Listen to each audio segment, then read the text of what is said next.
Another 20 minutes be with your breath masters. ಯಾರು ಮಧ್ಯದಲ್ಲಿ ಕಣ್ಣುಗಳನ್ನು ಬಿಡಬೇಡಿ. ಧ್ಯಾನ. ಧ್ಯಾನದಿಂದ ಜ್ಞಾನ, ಜ್ಞಾನದಿಂದ ಮುಕ್ತಿ.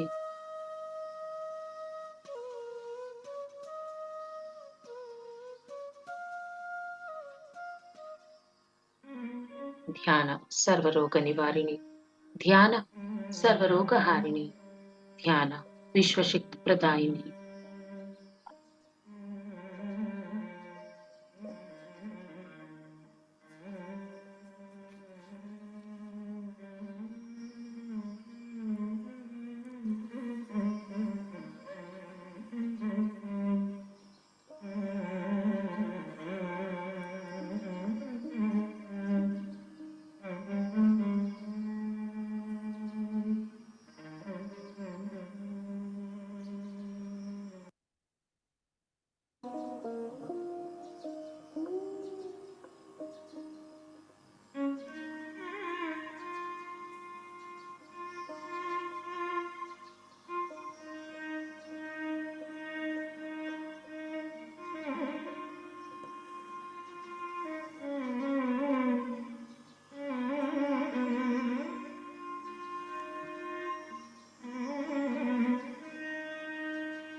ಲಾಸ್ಟ್ 3 minutes ಮಾಸ್ಟರ್ಸ್, ಕಡೆಯ 3 ನಿಮಿಷ.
ಲಾಸ್ಟ್ 1 minute ಮಾಸ್ಟರ್ಸ್, ಕಡೆ 1 ನಿಮಿಷ.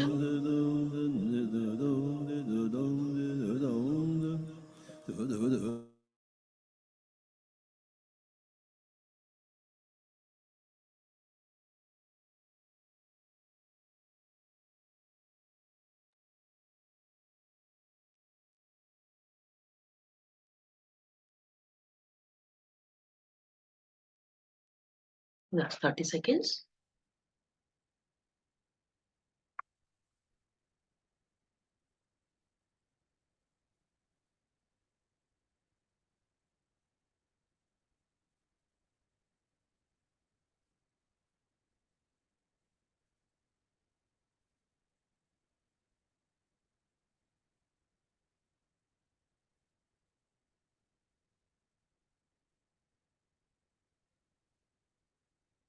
ಎಸ್ ಮಾಸ್ಟರ್ಸ್, ಎಲ್ಲರೂ ನಿಧಾನವಾಗಿ ನಿಮ್ಮ ಸಹಜ ಸ್ಥಿತಿಗೆ ಬಂದ್ಬಿಡಿ. ಧ್ಯಾನ ಸ್ಥಿತಿಯಿಂದ ಸಹಜ ಸ್ಥಿತಿಗೆ ಬಂದ್ಬಿಡಿ. ಪತ್ರಿಜಿ ಗುರುಗಳಿಗೆ, ಗುರುಮಾತೆಗೆ, ಭೂಮಾತೆಗೆ, ಪ್ರಕೃತಿ ಮಾತೆಗೆ, ಜನ್ಮ ನೀಡಿದ ತಂದೆ ತಾಯಿಯರಿಗೆ ಆತ್ಮಪೂರ್ವಕ ಕೃತಜ್ಞತೆಗಳನ್ನ ಸಲ್ಲಿಸುತ್ತಾ ನಿಧಾನವಾಗಿ ನಿಮ್ಮ 2 ಕೈಗಳನ್ನ ಬಿಡಿಸ್ಕೊಂಡು ಕಣ್ಗಳ ಮೇಲೆ ಇಟ್ಕೊಳ್ಳಿ ಮಾಸ್ಟರ್ಸ್. 5, 4, 3, 2, 1, 0. ಹಗುರವಾಗಿ ಕಣ್ಗಳನ್ನ ಬಿಡ್ತಾ ನಿಮ್ಮ 2 ಕೈಗಳನ್ನ ಸುಂದರವಾದ ಮುಗುಳ್ನಗೆಯೊಂದಿಗೆ ನೋಡ್ಕೊಳ್ಳಿ ಮಾಸ್ಟರ್ಸ್. ಅದ್ಭುತವಾದ ನಿಮ್ಮೆಲ್ಲರ ಧ್ಯಾನಕ್ಕೆ ಶಬ್ದ. ಎಸ್ ಮಾಸ್ಟರ್ಸ್, ಸೊ ಈ ಒಂದು ಗೋಧೂಳಿ ಸಮಯದ ನಮ್ಮೆಲ್ಲರ ಈ ಒಂದು ಗ್ರೂಪ್ ಎನರ್ಜೀಸ್ ಜೊತೆ ಈ ಧ್ಯಾನನು ಅದ್ಭುತವಾಗಿತ್ತು. ಶಾರ್ಟ್ ಪೀರಿಯಡ್ ಮಾಡಿದ್ರು ತುಂಬಾನೇ ಅದ್ಭುತವಾಗಿತ್ತು. ಸೊ ಈಗ ನಾವು ಸ್ವಾಧ್ಯಾಯದಲ್ಲಿ ಧ್ಯಾನ ಕಸ್ತೂರಿ ಮ್ಯಾಗಝಿನ್, ಪ್ರತಿ ತಿಂಗಳ ಬರುವಂತಹ ಮ್ಯಾಗಝಿನ್. ಸೊ ಜನವರಿ 2025 ಧ್ಯಾನ ಕಸ್ತೂರಿ ಬಗ್ಗೆ ನಮಗೆ ಅದರೊಳಗಿರುವಂತಹ ಆ ಒಂದು ಸಂಚಿಕೆಯಲ್ಲಿ ಇರುವಂತಹ ಜ್ಞಾನವನ್ನ ನಮ್ಗೆ ಇವತ್ತು ಲಲಿತಾ ಕಂದಕಲ್ ಮೇಡಮ್ ಅವರು ಗಂಗಾವತಿಯಿಂದ ಬಂದಿದ್ದಾರೆ. ಅವ್ರು ನಮ್ಗೆ ತಿಳಿಸ್ಕೊಡ್ತಾ ಇದ್ದಾರೆ. So madam, welcome and over to you madam. Lalitha madam. Thank you. ಜೈ ಹೋ. ಆಧ್ಯಾತ್ಮಿಕ ವಾಹಿನಿಯ ವೇದಿಕೆಯಲ್ಲಿರುವ ಎಲ್ಲ ಆತ್ಮಬಂಧುಗಳಿಗೆ ಪ್ರೀತಿಪೂರ್ವಕ ವಂದನೆಗಳನ್ನ ತಿಳಿಸ್ತಾ, ನನಗೆ ಪ್ರತಿ ತಿಂಗಳಂತೆ ಸ್ವಾಧ್ಯಾಯದಲ್ಲಿ ಧ್ಯಾನ ಕಸ್ತೂರಿ ಕುರಿತು ಪರಿಚಯಿಸಲು ಈ ವೇದಿಕೆ ಅವಕಾಶವನ್ನ ಕಲ್ಪಿಸಿಕೊಟ್ಟಿರೋದಕ್ಕೆ ಮತ್ತೊಮ್ಮೆ ಅವರಿಗೆ, ಶಾಂತಲಾ ಮೇಡಮ್ ಅವರಿಗೆ ಕೃತಜ್ಞತೆಗಳನ್ನ ತಿಳಿಸ್ತಾ, ಆತ್ಮೀಯರೇ, ಸಂಧ್ಯಾಕಾಲ ಗೋಧೂಳಿ ಸಮಯದಲ್ಲಿ ಧ್ಯಾನವನ್ನ ಮಾಡಿದೀವಿ. ಈಗ ಸ್ವಾಧ್ಯಾಯದ ಸಮಯ. PSSM ನಲ್ಲಿ ಮುಖ್ಯವಾದ 3 ಪಿಲ್ಲರ್ಗಳಲ್ಲಿ ಒಂದು ಧ್ಯಾನ ಆದ್ರೆ, ಎರಡನೇದ್ದೇ ಸ್ವಾಧ್ಯಾಯ. ಪತ್ರಿಜಿ ಸರ್ ಅವ್ರು ಹೇಳ್ತಾರೆ, ಶಿಫ್ಟ್ ಇದ್ದಂಗೆ, ಲಿಫ್ಟ್ ಇದ್ದಂಗೆ. ನಿಮಗೆ ಲಿಫ್ಟ್ ಬೇಕು ಅಂದ್ರೆ ಲಿಫ್ಟ್ ಮೂಲಕ ಹೋದ್ರೆ ನಾವು ಬೇಗ ಹೋಗ್ತೀವಿ, ಬೇಗ ಉನ್ನತಿಯನ್ನ ಪಡಿತೀವಿ. ಅದೇ ರೀತಿ ಶಿಫ್ಟ್ ಅಂದ್ರೆ ಬೇಗ ಶಿಫ್ಟ್ ತೆಗಿಬೇಕು. ಶಾರ್ಟ್ ಕಟ್ ಅಂದ್ರೆ ಏನು? ಜ್ಞಾನೋದಯಕ್ಕೆ, ಎನ್ಲೈಟ್ಮೆಂಟ್ಗೆ ಶಾರ್ಟ್ ಕಟ್ ವೇ ಇದೆಯಾ ಅಂದ್ರೆ ಹೌದು, ಇದೆ, ಅದು ಸ್ವಾಧ್ಯಾಯದ ಮೂಲಕ. ಆದ್ರಿಂದನೇ ಪತ್ರಿಜಿ ಸರ್ ಅವರ ಕನಸಿನ ಕೂಸಿದು. ಅವರು ಲಕ್ಷ ಪುಸ್ತಕಗಳನ್ನ ಓದಿ ಅವ್ರಿಗೆ ಅನ್ಸಿತ್ತು ಏನು ಆದ್ರೆ ನಾವು ತುಂಬಾ ಸ್ಲೋ ಆಗ್ತೀವಿ. ಧ್ಯಾನದ ಜೊತೆ ಜ್ಞಾನ ನೋಡ್ರಿ, ಮುಕ್ತಿ ಅಂದ್ರೆ ಎಲ್ಲಿನೂ ಕೂಡ ಮೋಕ್ಷ, ಧ್ಯಾನದಿಂದ ಮುಕ್ತಿ ಅಂತ ಇಲ್ಲ. ಧ್ಯಾನದಿಂದ ಜ್ಞಾನ, ಜ್ಞಾನದಿಂದ ಮುಕ್ತಿ. ಮುಕ್ತಿ ಅಂದ್ರೆ ಬಿಡುಗಡೆ, ಮೋಕ್ಷ. ಯಾವ್ದ್ರಿಂದ ಬಿಡುಗಡೆ? ದುಃಖದಿಂದ ಬಿಡುಗಡೆ, ಕಷ್ಟದಿಂದ, ನೋವಿನಿಂದ, ಅನಾರೋಗ್ಯದಿಂದ ಬಿಡುಗಡೆ, ಎಲ್ಲವುಗಳಿಂದ ಬಿಡುಗಡೆ, ಈ ಭವಬಂಧನಗಳಿಂದ ಬಿಡುಗಡೆ, ಜನನ ಮರಣಗಳಿಂದ ಬಿಡುಗಡೆ. ಹಾಗಾದ್ರೆ ಅದಕ್ಕೆ ಜ್ಞಾನ ಬೇಕು ಅಂದ್ರೆ ನಾವೇನ್ ಮಾಡ್ಬೇಕು ಅಂದ್ರೆ ಆಧ್ಯಾತ್ಮಿಕ, ಸರಿಯಾದ ಆಧ್ಯಾತ್ಮಿಕ ಪುಸ್ತಕಗಳನ್ನ ಓದ್ಬೇಕು. ಈ ಸಂಚಿಕೆ ತಮ್ಗೆಲ್ರಿಗೂ ಗೊತ್ತು, ಜನವರಿ ಅಂದ್ರೆ ನಮಗೆ ವಿವೇಕಾನಂದರು ನೆನಪಾಗ್ತಾರೆ, ಅವರ ಜನ್ಮದಿನ. ಆ ಕೊಟೇಶನ್ ಎಷ್ಟು ಚೆನ್ನಾಗಿದೆ ಅಂದ್ರೆ, ನಿಮ್ಮನ್ನು ದೈಹಿಕವಾಗಿ, ಬೌದ್ಧಿಕವಾಗಿ ಮತ್ತು ಆಧ್ಯಾತ್ಮಿಕವಾಗಿ ದುರ್ಬಲರನ್ನಾಗಿಸುವ ಎಲ್ಲವನ್ನೂ ವಿಷದಂತೆ ತಿರಸ್ಕರಿಸಿ ಅಂತ ಹೇಳ್ತಾನೆ. ಸಿಡಿಲಿನ ಮರಿ, ಇಡೀ ಪ್ರಪಂಚಕ್ಕೆ ಆಧ್ಯಾತ್ಮಿಕದ ಜ್ಞಾನ ಕೊಟ್ಟವರು. ಇವ್ರದೊಂದು ಲೇಖನ ಇದೆ ಈ ಪುಸ್ತಕದಲ್ಲಿ, ಸ್ವಾಮಿ ವಿವೇಕಾನಂದರು ಮತ್ತು ವಿಜ್ಞಾನ ಅಂತೇಳಿ. ಅದೊಂದು ಲೇಖನ ಓದಿದ್ರೆ ಸಾಕು, ಇನ್ನ ನಮ್ ಜನ್ಮ ಸಾರ್ಥಕ. ಹೇಗೆ ವಿಜ್ಞಾನವನ್ನ ಮೇಳೈಸಿದ್ದಾರೆ. ಐನ್ಸ್ಟೀನ್ ಹೇಳೋದಕ್ಕಿಂತ ಮುಂಚೆನೆ E=mc² ನ ವಿವೇಕಾನಂದರು ವಿವರಣೆ ಕೊಟ್ಟಿದ್ರು. ಅದನ್ನ ವಿಜ್ಞಾನದ ರೂಪದಲ್ಲಿ ಹೇಳ್ರಿ ಅಂತ ಹೇಳಿದಾಗ ಯಾರಿಗೂ ಬರ್ಲಿಲ್ಲ. ವಿವೇಕಾನಂದರು ತೀರಿಕೊಂಡ ನಂತರ, ಎಷ್ಟೋ ವರ್ಷಗಳ ನಂತರ ಜನ್ಮಿಸಿದ ಐನ್ಸ್ಟೀನ್ ಅವರು E=mc² ಅಂತ ಹೇಳೋದ್ರ ಮೂಲಕ ವಿವೇಕಾನಂದರ ವಿವರಣೆಯನ್ನ ಅರ್ಥೈಸಿದ್ರು ವಿಜ್ಞಾನದಲ್ಲಿ. ಇನ್ನು ತಮಗೆ ಗೊತ್ತು, ಕಡತಾಲ್ನಲ್ಲಿ ನಡೆದ ಧ್ಯಾನ ಮಹಾಯಜ್ಞ. ಮತ್ತು ಮುಖ್ಯವಾಗಿ ಮೇಡಮ್ ಅವರು, ಪರಿಣಿತಾ ಮೇಡಮ್ ಅವರು ಏನು ಮೆಸೇಜ್ ಕೊಟ್ರು ಅಂದ್ರೆ, 2025 PSSM ನ ಮಿತ್ರತ್ವದ ವರ್ಷ, ಫ್ರೆಂಡ್ಶಿಪ್ ಇಯರ್ ಫಾರ್ PSSM. ನಾವ್ ಯಾವಾಗ್ಲೂ ಮೈತ್ರೇಯ ಬುದ್ಧರೇ, ನಾವ್ ಯಾರು ಸಾಮಾನ್ಯರಲ್ಲ. ಆದ್ರೂ ಕೂಡ ಮತ್ತೆ ಕೂಡ ಇನ್ನೂ ನಮ್ಮ ಮಿತ್ರತ್ವ ಇನ್ನೂ ಹೆಚ್ಚಾಗಬೇಕಾಗಿದೆ ನಮ್ಮಲ್ಲಿ PSSM ನಲ್ಲಿ. ಆ ಕಾರಣಕ್ಕೆ ಈ ವರ್ಷವನ್ನು ನಾವು ಮಿತ್ರತ್ವದ ಇಯರ್, ಫ್ರೆಂಡ್ಶಿಪ್ ಇಯರ್ ಅಂತ 2025 ಫಾರ್ PSSM. ಆಕ್ಚುಲಿ ಇದು ಇಡೀ ಪ್ರಪಂಚಕ್ಕೆ ಮಿತ್ರತ್ವ ಬೇಕಾಗಿದೆ. ಇನ್ನು ಸುಮಾರು 10,000 ವಿದ್ಯಾರ್ಥಿಗಳಿಗೆ ಏಕಕಾಲದಲ್ಲಿ ತುಮಕೂರಿನಲ್ಲಿ ಡಾಕ್ಟರ್ ಹರಿಶಂಕರ್ ಅವರಿಗೆ ದೊರೆತಿತ್ತು. ಅವರಿಗೆ ತುಮಕೂರಿನ ಗುರುಗಳು ಸನ್ಮಾನ ಮಾಡ್ತಾ ಇರುವಂತಹ ಒಂದು ಚಿತ್ರ ಕೂಡ ಇದೆ. ಹೀಗೆ ಇಡೀ ಕರ್ನಾಟಕದಾದ್ಯಂತ ನಡೆದಂತಹ ಪಿರಮಿಡ್ ಉದ್ಘಾಟನೆಗಳು, ಧ್ಯಾನ ಪ್ರಚಾರಗಳು ಮತ್ತು ಎಷ್ಟೋ ಕಾರ್ಯಕ್ರಮಗಳ ಕುರಿತು ಮೈಸೂರಿನಲ್ಲಿ, ನಿಮ್ಮ ಮೈಸೂರಿದು ಕೊಟ್ಟಿದ್ದಾರೆ, ವಿವಿಧ ಶಾಲಾ ಕಾಲೇಜುಗಳಲ್ಲಿ ಪಿರಮಿಡ್ ಮಾಸ್ಟರ್ ಶಾಂತಲಾ ಅವರಿಂದ ಧ್ಯಾನ ಪರಿಚಯ. ಈಗ ಸದ್ಯ ಅವರು ಜಯಹೋ ವೇದಿಕೆಯಲ್ಲಿ ನಾನು ಎಷ್ಟೋ ಸಲ ಹೇಳ್ತೀನಿ, ಆನ್ಲೈನ್ ಅಂಡ್ ಆಫ್ಲೈನ್ ಆಗಿ ಸ್ಪೀಡ್ ಪಿರಮಿಡ್ ಮಾಸ್ಟರ್ ಅಂತೇಳಿ.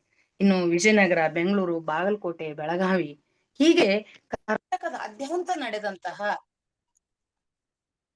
ಧ್ಯಾನ ಪ್ರಚಾರ ಮತ್ತು ಜ್ಞಾನ ಪಿರಮಿಡ್ ಉದ್ಘಾಟನೆಗಳು, ಈ ದಾವಣಗೆರೆ, ಬಳ್ಳಾರಿಯಲ್ಲಿ ನಡೆದಂತ ಎಲ್ಲ ಕಾರ್ಯಕ್ರಮಗಳ ಒಂದು ಸಚಿತ್ರ ಪರಿಚಯವನ್ನು ಕೊಡ್ತಾ, ಜೊತೆಗೆ ಗೋಕಾಕ್ನಲ್ಲಿ, ಕಬ್ಬನ್ ಪಾರ್ಕ್ನಲ್ಲಿ ನಡೆದದ್ದು ಎಲ್ಲ ಕಾರ್ಯಕ್ರಮ ಕೊಟ್ಟಿದ್ದಾರೆ. ಇನ್ನು ನೇರವಾಗಿ ನಾವು ಪತ್ರಿಕೆಯ ಸಂಪಾದಕೀಯಕ್ಕೆ ಬರೋಣ. ಸಂಪಾದಕೀಯ ಓದ್ಲಾರ್ದೆ ಪತ್ರಿಕೆ ಓದ್ಲೇಬಾರದು. ಯಾಕೆ? ನನಗೆ ಯಾವಾಗ್ಲೂ, ನಾನು ಬೆಳಿಗ್ಗೆ ನ್ಯೂಸ್ ಪೇಪರ್ ಹಿಡ್ಕೊಂಡ್ರೆ ಮೊದಲು ಸಂಪಾದಕೀಯ. ಯಾಕೆ ಸಂಪಾದಕೀಯವನ್ನು ಓದ್ಬೇಕು ಅಂದ್ರೆ, ಇಡೀ ಒಂದು ಸಂಚಿಕೆಯನ್ನ ಪರಿಚಯಿಸುವುದು ಸಂಪಾದಕೀಯದಲ್ಲಿ. ಈ ಸಂಚಿಕೆಯಲ್ಲಿ ನಾವೇನನ್ನ ಕೊಟ್ಟಿದೀವಿ, ಯಾವುದಕ್ಕೆ ಪ್ರಾಮುಖ್ಯತೆ ಕೊಟ್ಟಿದೀವಿ ಅನ್ನೋದಿರುತ್ತೆ. ಇಲ್ಲಿ ವಿವೇಕಾನಂದರಿದೆ, ಪತ್ರಿಜಿಯವರ ವಾಣಿ ಇದೆ, ಮತ್ತೆ ಮುಖ್ಯವಾಗಿ ಗುರುವಾಣಿಯಲ್ಲಿ ವಿವೇಕಾನಂದರ ಮಾತುಗಳನ್ನೇ ತೆಗೆದುಕೊಳ್ಳಲಾಗಿದೆ. ಒಂದೊಂದು ಮಾತು, ವಿವೇಕಾನಂದರ ಮಾತು ಎಷ್ಟು ಅದ್ಭುತವಾಗಿದ್ದಾವೆ ಅಂದ್ರೆ, ಅದು ಕೊಡೋದು ಕೂಡ ಹಾಗೆ ಕೊಟ್ಟಿದ್ದಾರೆ. ಒಂದೊಂದು ಓದಿ ನಮ್ಮ ಜೀವನದಲ್ಲಿ ಬಹಳ ಬೇಡ, ಕೆಲವನ್ನ ಅಳವಡಿಸ್ಕೊಂಡ್ರು ಸಾಕು. ನಾನು ಅದಕ್ಕೆ, ಇದು ಕೇವಲ ಸಂಚಿಕೆಯ ಪರಿಚಯ ಆಗಿರುತ್ತೆ, ಇಡೀ ಸಂಚಿಕೆಯನ್ನ ಕುರಿತು ಹೇಳೋದಕ್ಕಾಗಲ್ಲ ಒಂದ್ ತಾಸಿನಲ್ಲಿ. ಹೇಳ್ತಾರೆ ಸ್ವಾಮಿ ವಿವೇಕಾನಂದರು, ತನ್ನಲ್ಲಿ ನಂಬಿಕೆ ಇಲ್ಲದವನೇ ನಾಸ್ತಿಕ.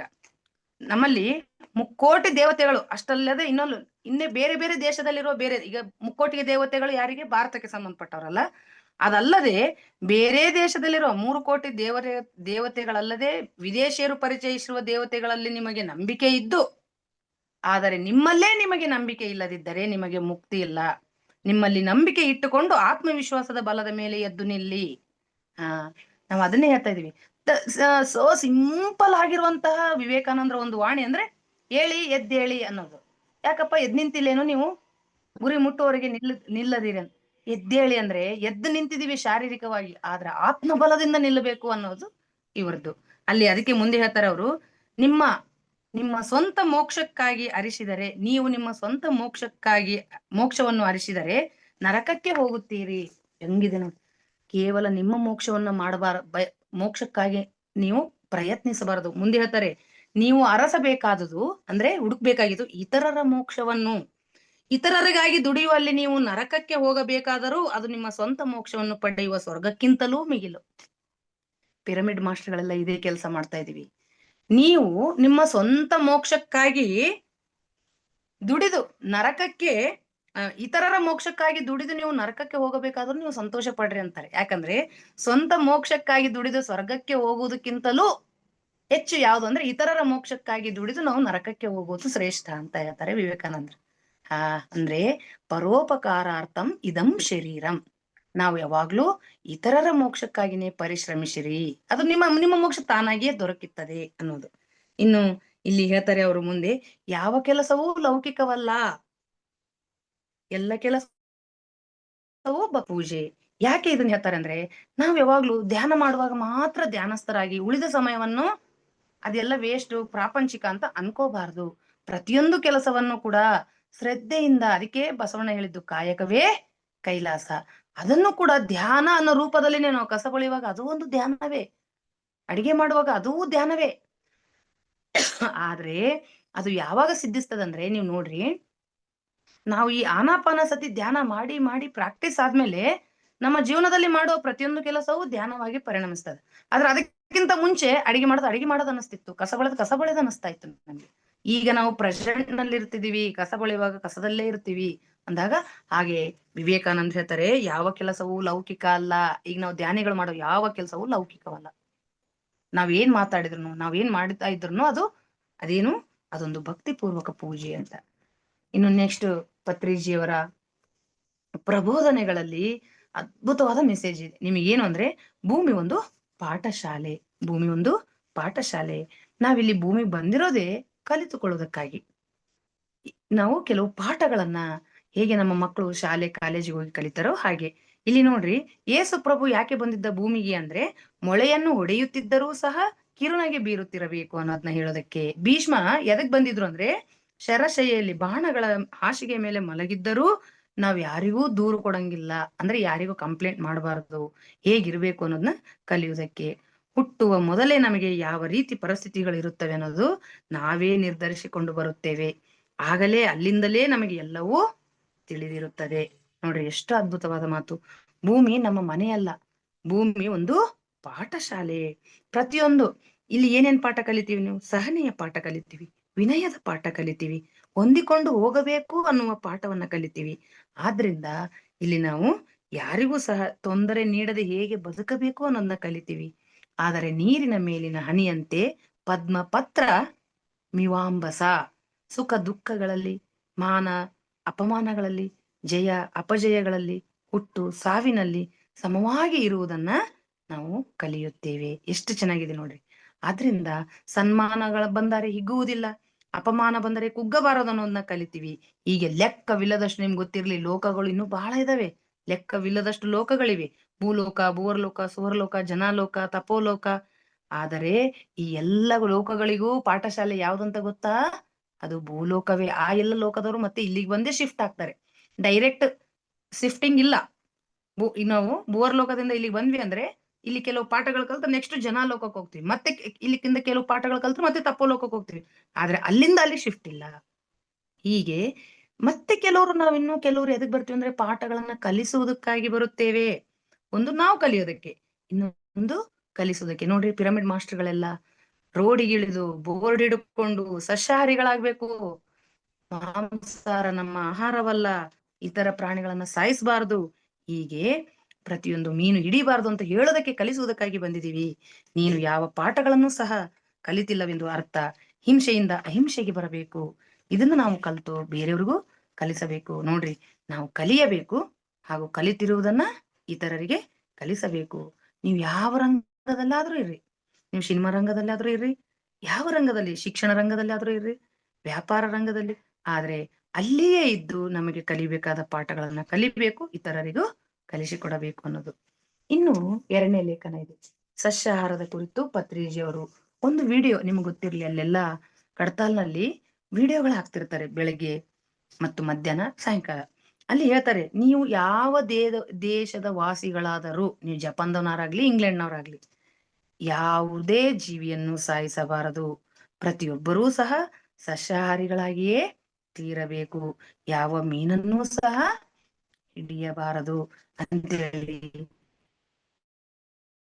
ಇಲ್ಲಿ ಸಸ್ಯಾಹಾರದ ಬಗ್ಗೆ ಹೇಳ್ತಾರೆ. ಈ ಭೂಮಿ ಲೋಕಲೋಕವ ನಾವು ಮಾತಿನಲ್ಲಿ ಹೇಳ್ತೀವಿ ಮೇರಾ ಭಾರತ್ ಮಹಾನ್ ಅಂತೇಳಿ, ಆದ್ರೆ ಮೀನು ಹೊಟ್ಟೆ ಒಳಗೆ ಹೋದ್ರೆ ಮಾನವರು ಏನಾಗ್ತೀವಿ, ರಾಕ್ಷಸರ ತರ. ನಾವು ರಾಕ್ಷಸ ಜಾತಿಯವರಲ್ಲ. ಆದ್ರಿಂದ ಕೋಳಿ ಫಾರಂನ ಯಾಕೆ ಬೇಕು ನಮಗೆ ಅಂತೇಳಿ ಹೇಳ್ತಾರೆ. ಈ ದೇಶ ಮೇರಾ ಭಾರತ್ ಮಹಾನ್ ಅಂತೀರಿ, ಆದ್ರೆ ಮಹಾನ್ ಅಂದ್ರೆ ಯಾವಾಗ ಆಗೋದು? ಮಹಾನ್ ಆಗ್ಬೇಕು ಅಂದ್ರೆ ನಾವು ಎಲ್ಲರೂ ಸಸ್ಯಾಹಾರಿಗಳಾಗ್ಬೇಕು. ಹಿಮಾಲಯಗಳಿಂದ, ಬೆಟ್ಟಗಳಿಂದ, ಗುಡ್ಡಗಳ ಮಹತ್ತರವಾಗಿದೆ, ಅವುಗಳಿಂದ ನಮ್ಗೆ ಮೇರ ಭಾರತ್ ಮಹಾನ್ ಆಗೋದಿಲ್ಲ.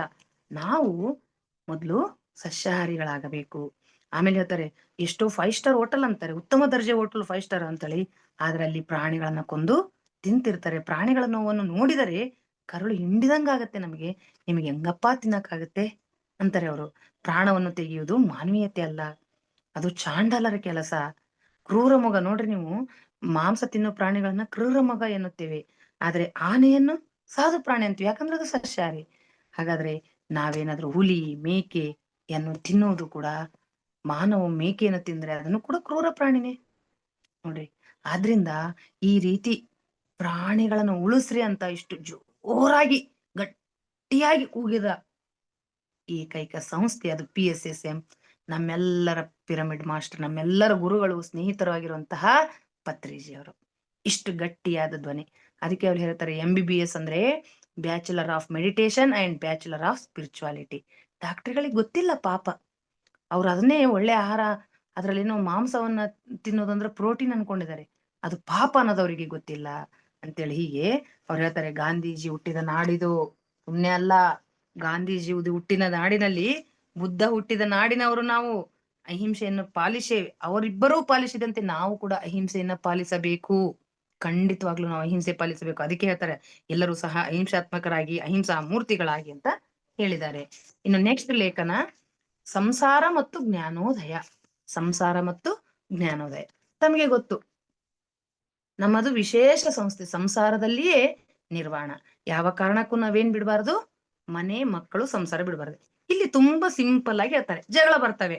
ಎಷ್ಟು ಚಂದ ಹೇಳಿದರೆ ಅಂದ್ರೆ, ನಿನಗೆ ಎಷ್ಟು ಜ್ಞಾನೋದಯ ಆಗಿದೆ ಎನ್ನುವುದಕ್ಕೆ ಒಂದು ಮಾಪನ, ಒಂದು ಅಳತೆ ಬೇಕಲ್ಲ, ಒಂದು ಅಳತೆಗೋಲು. ಈಗ ಹಾಲು ಎಷ್ಟಿದಾವೆ, 1 ಲೀಟರ್ ಇದಾವ, ಅರ್ಧ ಲೀಟರ್ ಇದಾವ ಅಂತ ಅಳತೆಗೋಲು ಇದೆಯಲ್ಲ, ಹಾಗೆ ನಿನಗೆ ಎಷ್ಟು ಜ್ಞಾನೋದಯವನ್ನು ಪರೀಕ್ಷಿಸಿಕೊಳ್ಳಬೇಕೆಂದರೆ ನೀವು ಸಂಸಾರವನ್ನು ಮಾಡಬೇಕು. ಸಂಸಾರವನ್ನು ಮಾಡದೆ ನೀವು ನಿಮ್ಮ ಜ್ಞಾನೋದಯವನ್ನು ಪರೀಕ್ಷಿಸಿಕೊಳ್ಳಲಾರಿರಿ. ಇದಕ್ ಸರ್ ಕತೆ ಹೇಳ್ತಿದ್ರು, ನಾ ಹಿಮಾಲಯದಾಗ ಹೋಗಿ ನಾನು ಅಷ್ಟು ಗಳಿಸಿನಿ, ಜ್ಞಾನ ಇಷ್ಟು ಗಳಿಸಿನಿ, ನೀನ್ ಸಂಸಾರ ಮಾಡು, ನಿಜವಾದ ಜ್ಞಾನ ಗೊತ್ತಾಗತ್ತೆ ಅಂತ. ಹಾಗೆ ಈಗ ನನಗೊಂದು ಹೆಂಡತಿ ಇದ್ದಾಳೆ, ನನಗೆ ಗಂಡ ಇದ್ದಾನೆ, ಮಕ್ಕಳಿದ್ದಾರೆ. ನಾವು ದಿನಾಲು ಧ್ಯಾನ ಮಾಡ್ತೀವಿ, ಜೊತೆಯಲ್ಲೇ ಇರ್ತೀವಿ, ಜಗಳ ಆಗತ್ತೆ. ಆಡ್ರಿ ಜಗಳ ಅಂತಾರೆ, ಗಂಡ ಹೆಂಡತಿನ ಜಗಳ ಆಡ್ರಿ, ಮಕ್ಕಳ ಜೊತೆನ ಆಡ್ರಿ ಜಗಳ. ಆದರೆ ಜಗಳದಿಂದ ನಮಗೆ ಬೇಸರವಾಗುವುದಿಲ್ಲ, ಯಾಕಂದ್ರೆ ಜಗಳದ ನಂತರ ನಾವು ಮತ್ತೆ 2 ಗಂಟೆ ಎಲ್ಲರೂ ಸೇರಿ ಧ್ಯಾನ ಮಾಡ್ತೀವಿ. ಯಾಕಂದ್ರೆ ಧ್ಯಾನವನ್ನು ಜೊತೆಯಲ್ಲೇ ಮಾಡಬೇಕು. ಯಾಕೆ ಜಗಳ ಅದನ್ನು ಹೇಳ್ತಾರೆ ನೋಡ್ರಿ. ನಾಳೆ ಬೆಳಿಗ್ಗೆ ಮತ್ತೆ ಜಗಳ ಆಡ್ಬೋದು ನಾವು, ಯಾಕೆಂದ್ರೆ ನಂತರ ಧ್ಯಾನವನ್ನು ಮತ್ತೆ ಮಾಡ್ಬೇಕು. ಅದು ಬಹಳ ಮಹತ್ತರವಾದದ್ದು ಸಂಸ್ಕಾರ. ಏನು, ನೀವು ಜಗಳವಾಡಿದಾಗ ಏನಾಗುತ್ತದೆ ಹೇಳಿ? ಅದೊಂದು ಸಜ್ಜನ ಸಂಗತಿ. ಹೇಗೆ ಪ್ರತಿಯೊಬ್ಬರೂ ಸಹ ಸರಿಯಾದ ಕಾರಣಕ್ಕಾಗಿಯೇ ಜಗಳವಾಡುತ್ತಾರೆ. ಈಗ ನಾನು ಆಡಕತ್ತೀನಿ ಜಗಳ ಯಾವ್ದೋ ಒಂದು ವಿಷಯಕ್ಕಂದ್ರೆ, ಅದು ನನಗೆ ಸರಿ ಅನಿಸಿದ್ದೆ ನಾನು ಹೇಳಕತ್ತೀನಿ, ಅದು ಅವ್ರಿಗೆ ಸರಿ ಅನಿಸಿದ್ದೆ ಅವ್ರು ಹೇಳ್ತಾ ಇದ್ದಾರೆ. ಅದಕ್ಕೆ ಸರಿಯ ಅವರವರ ಪ್ರತಿಯೊಬ್ಬರು ಅವರವರ ದೃಷ್ಟಿಕೋನದಲ್ಲಿ ತಾವು ಸರಿನೇ ಅನ್ಕೊಂಡಿರ್ತಾರೆ. ಆದ್ರಿಂದ ಹೆಂಡತಿ ತನ್ನ ದೃಷ್ಟಿಕೋನದಲ್ಲಿ ಸರಿಯಾಗಿರ್ತಾಳೆ, ಗಂಡ ಆತನ ದೃಷ್ಟಿಕೋನದಲ್ಲಿ ಸರಿಯಾಗಿರ್ತಾನೆ. ಆಯ್ತು, ಇಬ್ರು ಅವರ ದೃಷ್ಟಿಕೋನದಲ್ಲಿ ಸರಿಯಾಗಿದ್ದು ಜಗಳ ಆಗ್ತದೆ, ಆಗ್ಲಿ, ಮತ್ತೆ ಧ್ಯಾನ ಮಾಡಿ ಮುಗಿದೋಯ್ತು. ಎಷ್ಟು ಚೆನ್ನಾಗಿದೆ. ಟ್ರಾಫಿಕ್ ನಲ್ಲಿ ಹೇಳ್ತಾರೆ ಅವರು, ಟ್ರಾಫಿಕ್ ನಲ್ಲಿ ಪೂರ್ವ, ಪಶ್ಚಿಮ, ಉತ್ತರ, ದಕ್ಷಿಣ 4 ದಿಕ್ಕುಗಳು. ಎಲ್ಲಾ ವಾಹನಗಳು ಒಂದೇ ಕಡೆ ಹೋಗ್ತವಾ? ಇಲ್ಲ. ಪೂರ್ವಕ್ಕೆ ಹೋಗೋರು ಪೂರ್ವಕ್ಕೆ, ಪಶ್ಚಿಮಕ್ಕೆ ಹೋಗೋರು ಪಶ್ಚಿಮಕ್ಕೆ. ಹಾಗಾದರೆ ಅವ್ರು ಹೇಳ್ತಾರೆ, ಎಲ್ಲರೂ ಸರಿಯೇ, ಅವರವರ ಕೆಲಸಕ್ಕೆ ಅವ್ರು ಹೊರಟಿದ್ದಾರೆ, ಎಲ್ಲರೂ ಪೂರ್ವಕ್ಕೆ ಹೋಗ್ರಿ ಅಂತ ಹೇಳಕ್ಕಾಗಲ್ಲ. ಹಾಗೆ ಎಷ್ಟು ಅಲ್ಲಿಯೂ ಟ್ರಾಫಿಕ್ ನಲ್ಲಿಯೂ ಸಹನೆ ಬೇಕು, ಸಂಸಾರದಲ್ಲಿಯೂ ಸಹನೆ, ಸಾಕಷ್ಟು ಸಹನೆ ಬೇಕು. ಆದ್ರಿಂದ ಸಂಸಾರದಲ್ಲಿದ್ದೇ ಜ್ಞಾನೋದಯವನ್ನ ಪಡಿಬೇಕು ಅನ್ನೋದು. ಅದಕ್ಕೆ ಈ ದೇಹವನ್ನ ಧರಿಸಿ ಬಂದಿದೀವಿ. ಅಕಸ್ಮಾತ್ ನಮ್ಮ ತಂದೆ ತಾಯಿ ಸಂಸಾರ ಮಾಡದೇ ಇದ್ರೆ ಈ ದೇಹಕ್ಕೆ ಯಾರು ಜನ್ಮ ಕೊಡಕ್ ಸಾಧ್ಯ ಇಲ್ಲ. ನೋಡ್ರಿ, ನಿಮ್ಮ ತಂದೆ ತಾಯಿ ಸಂಸಾರ ಮಾಡಿರೋದ್ರಿಂದ ನಿಮಗೆ ಈ ಶರೀರ ದೊರೆತಿದೆ. ಅವರು ಸಂಸಾರ ಮಾಡದಿದ್ದರೆ ನಿಮಗೆ ಶರೀರವು ಇರುತ್ತಿರಲಿಲ್ಲ. ಆದ್ರಿಂದ ನೀವು ಸಹ ಸಂಸಾರ ಮಾಡಬೇಕು. ಇಲ್ಲದಿದ್ದರೆ ಇನ್ಯಾರೋ ಇಲ್ಲಿಗೆ ಬರಲು ಸಾಧ್ಯವಿಲ್ಲ. ಇನ್ಯಾರೋ ಮಹಾಯೋಗಿಗಳಿಗೆ ಶರೀರ ಬೇಕಾಗಿದೆ. ಭೂಮಿ ಮೇಲೆ ಜನ್ಮ ಪಡಿಬೇಕಾದ್ರೆ ನಾವು ಸಂಸಾರ ಮಾಡಲೇಬೇಕು. ಇದೊಂದು ಉನ್ನತವಾದ ಅನುಭವ. ಸಂಸಾರ ಅನ್ನೋದು ಉನ್ನತವಾದ ಅನುಭವ. ಮಗುವಿಗೆ ಜನ್ಮನ ಕೊಡುವುದು ಇನ್ನೊಂದು ಉನ್ನತವಾದ ಅನುಭವ. ಯಾವ ತಾಯಿಯನ್ನಾದರೂ ಕೇಳಿ ನೋಡಿ, ಯಾವುದೇ ಅತ್ಯುತ್ತಮ ಅನುಭವ ಯಾವುದು ಅಂದ್ರೆ ಅದು ಮಗುವಿಗೆ ಜನ್ಮ ಕೊಡುವುದು ಅಂತ ಹೇಳ್ತಾಳೆ. ಎಷ್ಟು ಚೆನ್ನಾಗಿದೆ ಅಲ್ಲ ಲೇಖನ. ಥ್ಯಾಂಕ್ಸ್ ಅಂತ ಹೇಳೋಣ ಅನುವಾದಕರಿಗೆ. ನೆಕ್ಸ್ಟ್, ಕರ್ಮ ಸಿದ್ಧಾಂತ ಮತ್ತು ದೇವರು, ಅದ್ರ ಕುರಿತು ಪತ್ರಿಜಿ ಅವರ ಮೆಸೇಜ್ ಏನಿದೆ ಅಂತ ನೋಡೋಣ.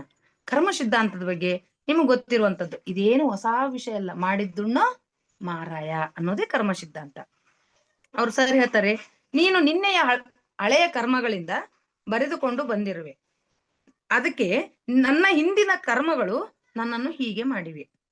ಇವತ್ತಿನ ಕರ್ಮಗಳು ಮುಂದಿಂದನ್ನು ಮಾಡುತ್ತವೆ, ಫ್ಯೂಚರ್ ಸೃಷ್ಟಿ ಮಾಡುತ್ತವೆ. ನಿನಗೆ ಒಳಿತನ್ನು ಸಹ ನೀನೇ ಮಾಡಿಕೊಳ್ಳುವೆ, ನಿನಗೆ ದುಃಖವನ್ನು ಸಹ ನೀನೇ ಉಂಟು ಮಾಡಿಕೊಳ್ಳುವೆ.